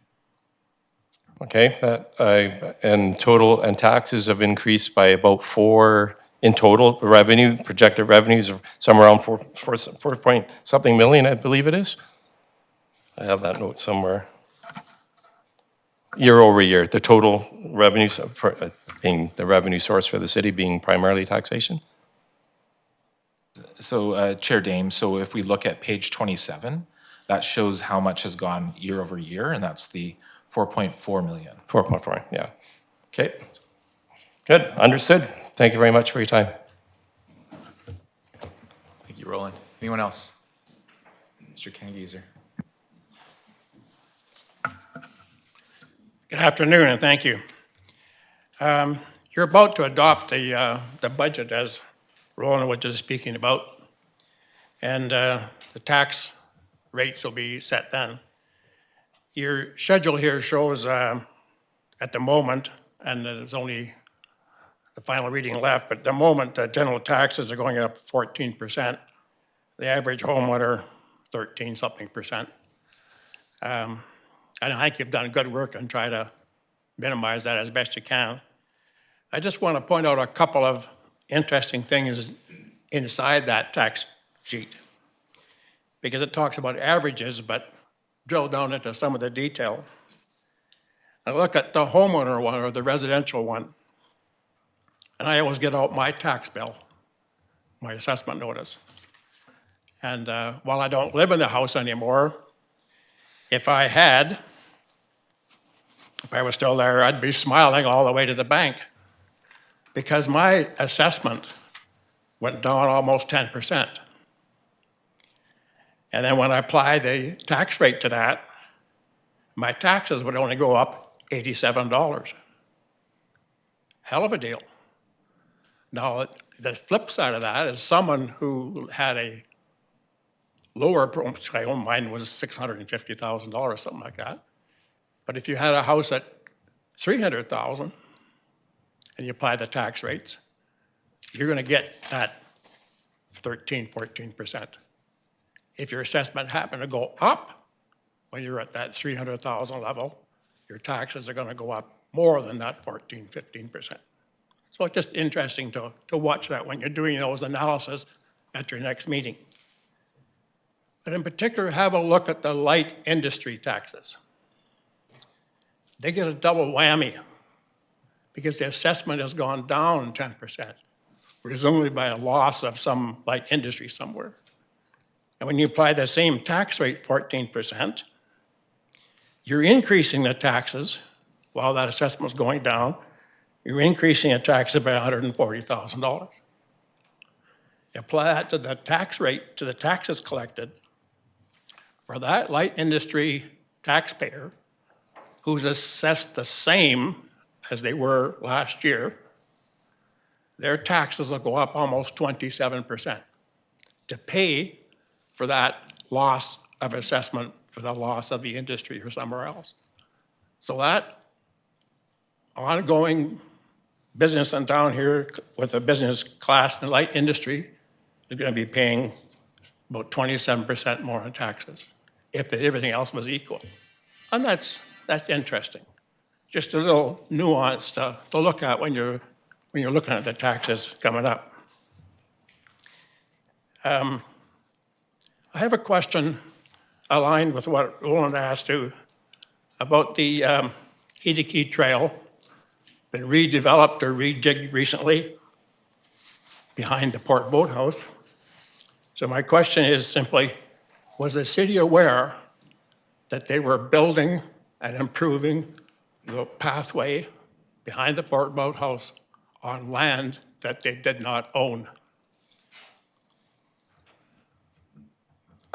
I see the CAO ready to answer, so go ahead, Mike. I think I know how to respond, but let's hear your. Yeah, through the chair. So we didn't actually construct on Port Authority land where we couldn't get confirmation on what their plans for that lot was. So we constructed up to the rough area where their lands begin and ours stop. They did confirm with us at the time of building the Kiki they would not block it. So what we've done is worked with the Port Authority. There's going to be space in between the expansion of the Port Boathouse and the wooden fence going out on the pier to go to the end of the fence area. And the same area that we would have had to paint behind Point Boathouse going across the Port Authority, we will paint with the multimodal paint on the pavement that then connects it to the sidewalk. So then the key continues. So we became aware of the expansion, I think it was in December. And then we didn't know the full breadth of the extension until I believe it was January, and we worked on a press release with the Port Authority and the Port Boathouse at that time. So does that mean that the fencing that's there now will come down on the path as it is constructed will be able to be used? Through the chair, the fence that was constructed from on Port Authority lands will remain. At the end of the fence, that'll be the crossing across the area that provides the driving to the parking. I believe it's 3 or 4 stalls for the spill response team for that access there. So there will be a green marker noting that it is an extension of the trail going across Port Authority land in that area. Okay. Another question. Tonight you received the facilities condition assessment report. A few meetings ago, you gave notice to the Industrial Heritage Society that you probably would not be able to renew their lease because you couldn't afford to maintain, upgrade, repair the condition of the old arena. So my question is, was council aware of the cost to repair the facilities at the old arena before you took $1.6 million of taxpayer money out of the Parks and Recreation Reserve Fund to build the key-to-key pathway? We had not received, at the time that we made that decision, we had not received the facility assessment report. So I think the short answer is no. We were not aware of that number. Yeah. So I take that then really that council was not aware and administration had not brought it to council's mind that there would be some significant repairs needed on facilities, even though you didn't have a report from a consultant. So that's unfortunate. Well, I would say that I don't think council was naive to the fact that we have impending significant costs in upkeeping our infrastructure. So I don't want to sort of cast blame on if that's what you're suggesting, that it was some sort of insufficiency in the information being brought forward to council. That these are separate decisions that are certainly related in terms of overall budgeting, but not related in council's intent of providing services to the community. I think that one thing certainly informs another decision, but these are separate decisions that I think council was aware had implications on one another. I think your approach to the financial plan this year has been refreshing, and you've been reviewing it from a service level point of view, which is, I commend you for that, a good idea. I suggest that in next year, you improve on that, because the services that are delivered, I remind you that with reference to the 2023 financial statements, the last ones that are available, 70% of taxpayer revenue goes to salaries, wages, and benefits. So when you look at service levels, that's people that you employ. So a couple of meetings ago, you took an hour a day out of the museum budget. Today you said we're only going to operate the street sweeper for 6 months a year. Has that reduced your employment levels? Has that reduced your costs? The CEO, I think, said today that taking 6 months and parking the street sweeper isn't going to really reduce your overall expenses. That person's going to be employed somewhere else. So his salary is charged somewhere else. Oh yeah, you're going to save on the fuel and the insurance or something if you put the insurance off for 6 months. So next year, what I would really suggest you get a hold of is a detailed spreadsheet showing the full-time equivalent FTE of your employees, broken down by department, broken down between union and excluded, so you can ask how many people are employed in that and what do they do? What would ask the managers, what would you do if you did that department with 2 less people? Then you're looking at the service levels from your true cost perspective, not dollars and cents, looking at the people. And that's a tough job, very tough. I know, I've been there.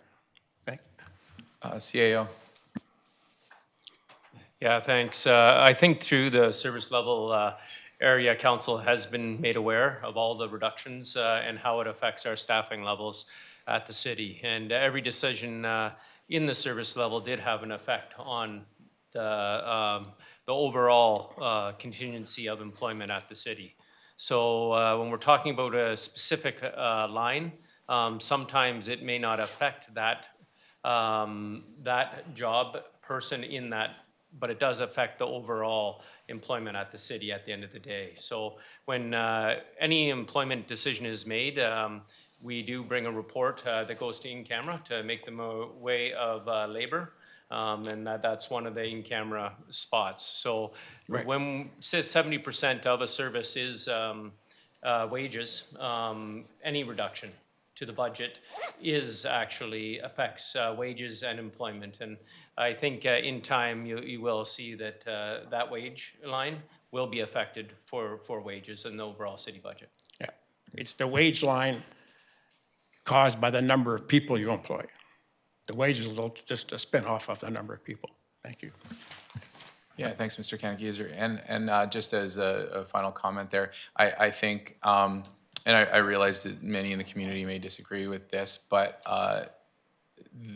from my perspective, and I think this is the perspective of council, I don't want to speak for anyone, but it's not our job necessarily to set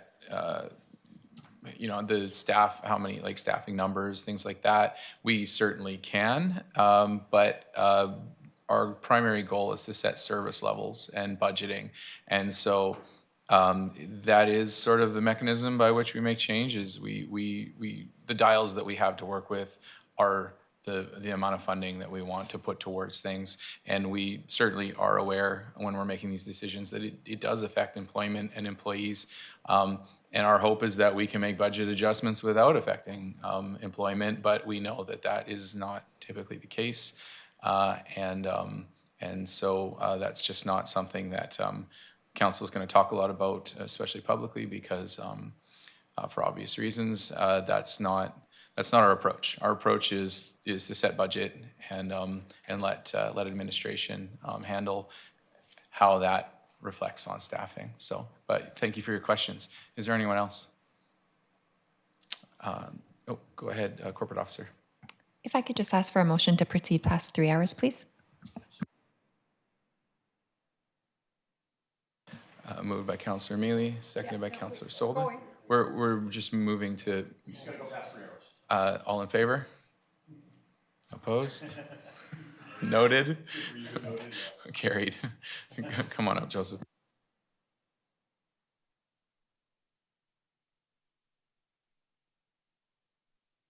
Good afternoon, everybody. Just a quick question of clarification. There was a few things on today's agenda that were put off at the Committee of the Whole because it went 5 hours on Committee of the Whole meeting on the 18th. So I think there was 3 items or so that were put off to the next Committee of the Whole meeting. That's the way I understood it, but I see they're on today's agenda and were voted on today. So I'm not sure why. One of them, I think, was the facility condition assessment. I think that was put forward to the next committee of the whole meeting. Tree protection was supposed to be put forward, and the washrooms. And I think that's to allow public input questions, and then for you guys to have opportunity to go back and decide before you get to your next council meeting to vote on these things. So I'd like clarification, if that was proposed, the meeting was stopped, said these will go forward to the next committee of the whole, why they weren't put on the committee of the whole, and why, if two of them were put on today's, the third one, the tree protection wasn't also included. So I'd like just some clarification on the procedure on that, please. CIO. Yeah, thanks for the question. So the facility condition assessment was, there was no decision to be made on. It was to be received as information. So it went along with the other master plans and proceeded just to a council meeting where we didn't feel there was any effect. The robo washrooms, the city of Calgary has been waiting patiently for a decision on whether or not they are transporting. They're ready to transport them ASAP. So again, they were asking me as early as Friday, Saturday, and Sunday emails. So I'm hopefully going to get back to them early tomorrow. So that was, we needed a decision by that. So we talked about it at agenda review, and it was decided to put it on the agenda. The tree bylaw, there's more discussion around it that needs to happen. So it will be coming to a committee of the whole, just not the next committee of the whole. We have some key staff that would be here to answer questions of council. So it will be at the following committee of the whole. But that one there does need a lot more conversation around it. So that's why that one's going to be coming to the committee of the whole. Thank you, thank you. I could ask how council feels about that too, as far as, you know, something being put forward. Should have you carried that meeting on past the 5 hours? Just a thought.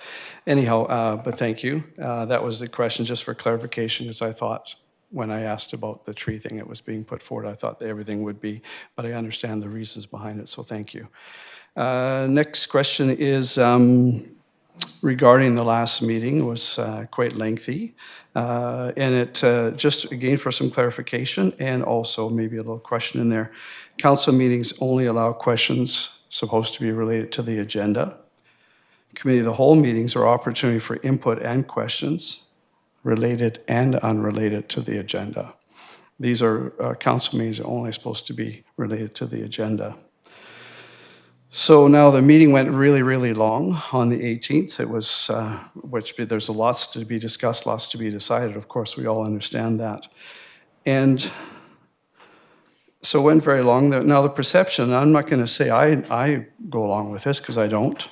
But this is again a perception. People are looking for the opportunity, and there's a couple times when, because the committee of the whole have gone so long, where there's been somebody here for questions that has left because it just gets too late. So that opportunity to ask an unrelated question, if that's what they want to do, is kind of, it's tough to do.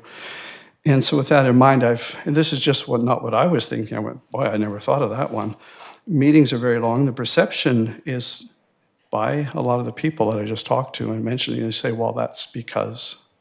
And here's the because. I'm not going to use the card analogy again.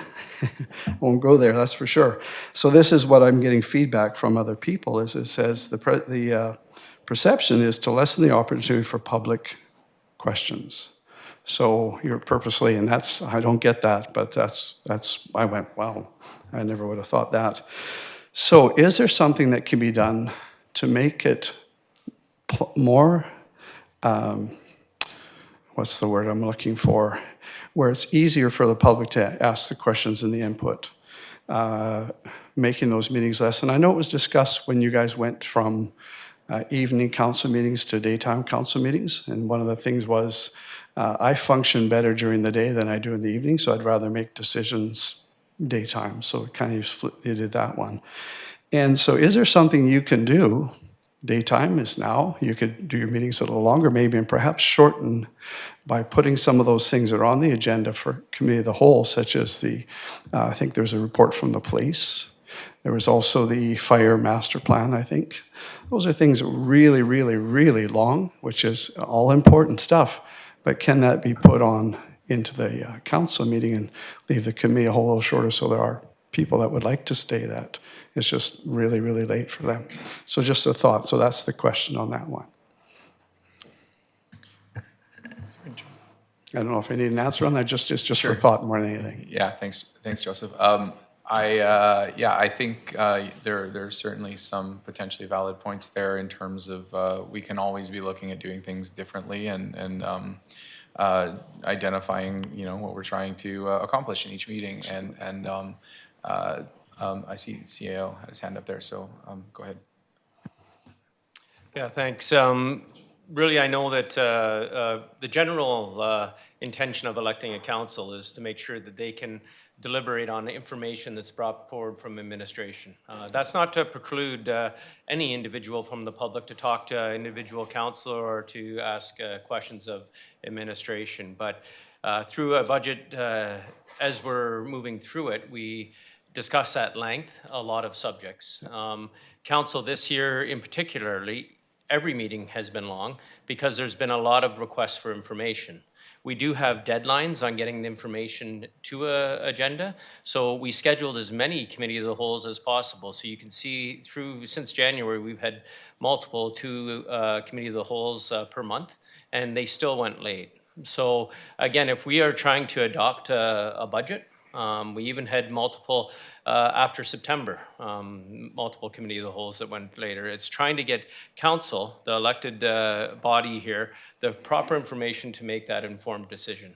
So again, where we would like to do agenda management and have very little items, it's really at the direction of council for the information that they need to deliberate on to make that decision. So that is why administration has been bringing so many items forward, and we have been trying to manage between length of council meetings and committee of the whole. But even with the best laid plans and understanding, we don't know how much council will discuss one topic.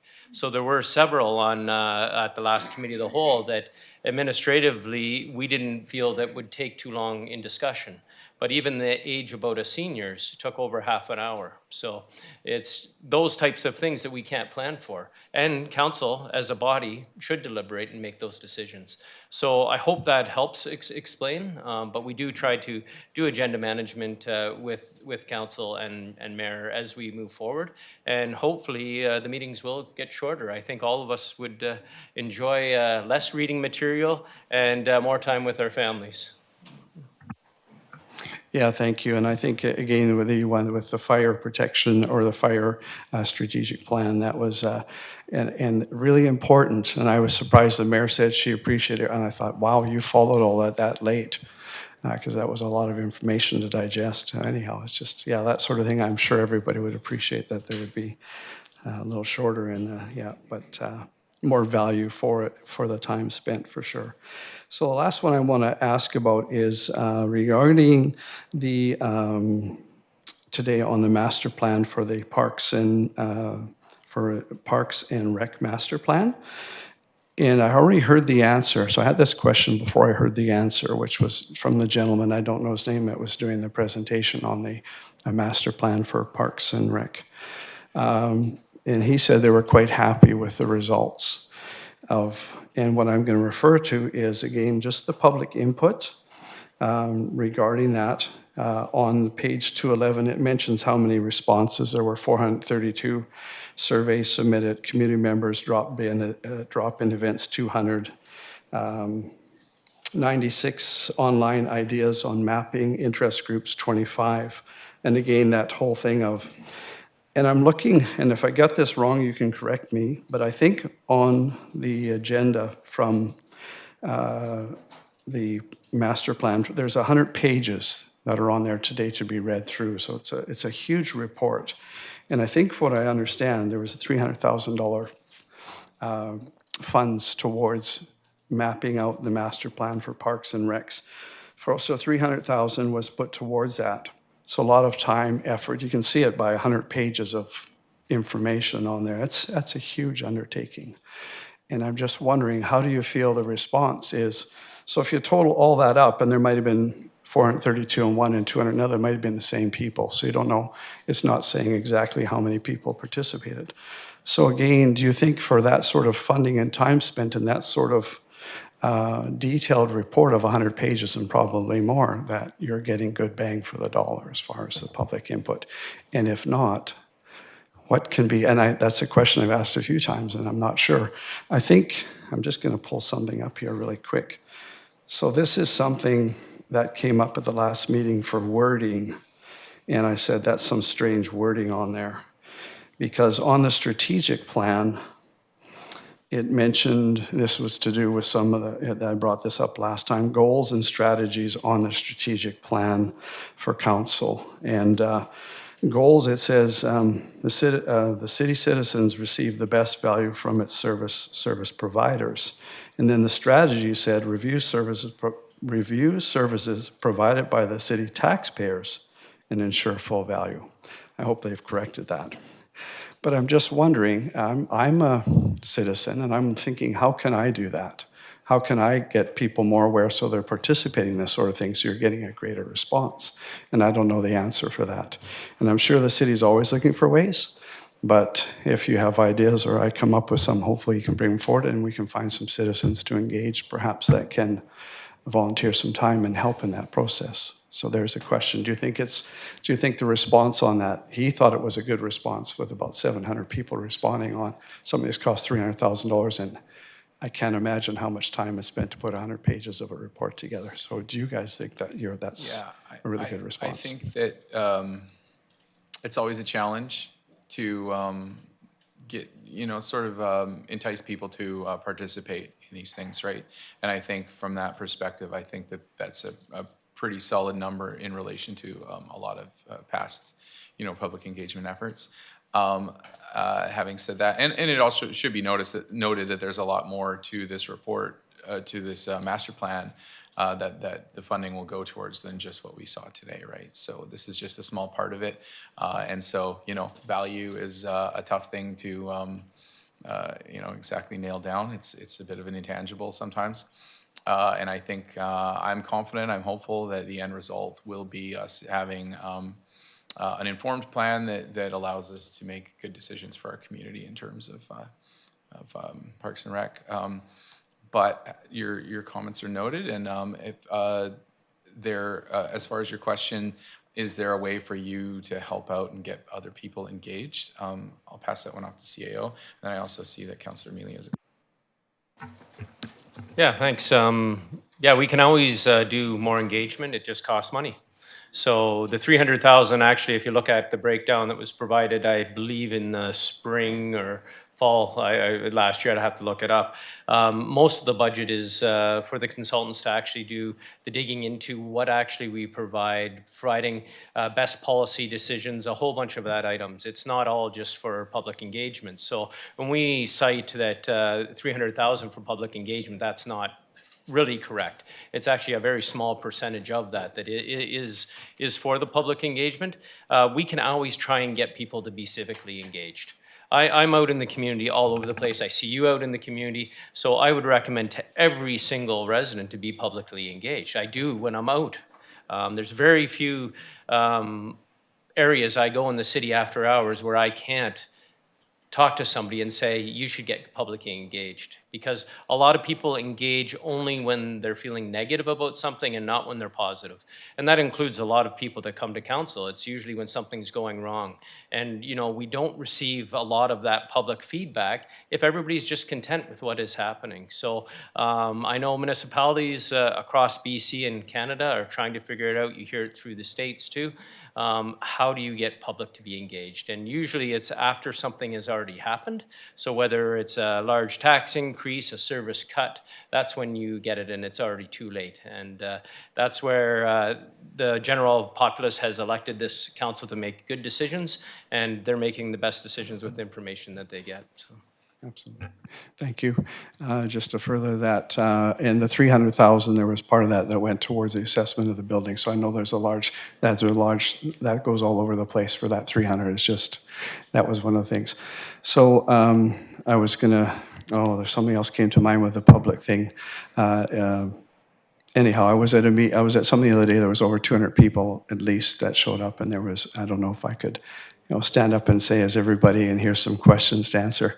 But thank you. There was another quick one. Oh, I want to say thank you for on the last agenda. I noticed there was a breakdown of the insurance costs on the facilities. Prior to that, it was just on 2 or 3 that were mentioned. I just want to say thank you for that. And also, I look back at a meeting where I mentioned card players, and it came out kind of, and I went back and listened to your responses to the way that came out. And I just want to say you guys did a great job in responding to me on that. It was maybe a difficult question, so thank you. I went back and went, wow, good job, you guys. Just very respectful and just some clarity to it. I just want to say you guys are doing a great job, so thank you. Councillor Mealy just had one thing to add. Yeah, absolutely, just answer that. So just if you, no, that's okay, Mr. Laskowski. No, you don't have to. So let's connect PA.ca, portalberni.ca, or heaven forbid, City Hall is the taxpayers' building. And we have great staff here, frontline staff. The CAO is always here. So if anybody has any reservations, they can't go online, they're more than welcome to come to City Hall and talk to somebody personally. Thank you. And Joseph, if somebody doesn't want to sit here for 5 hours to ask a question, they're certainly welcome to send an email to council or CAO because those are responded to. Thank you. And if somebody doesn't want to sit here for 5 hours, they can join the club. So, would somebody like to move adjournment? Moved. Oh, sorry. I guess I should have asked first. I just didn't see any other hands previous. But are we no other? Okay, we've got adjournment moved. Seconded. All in favor? You sound like you're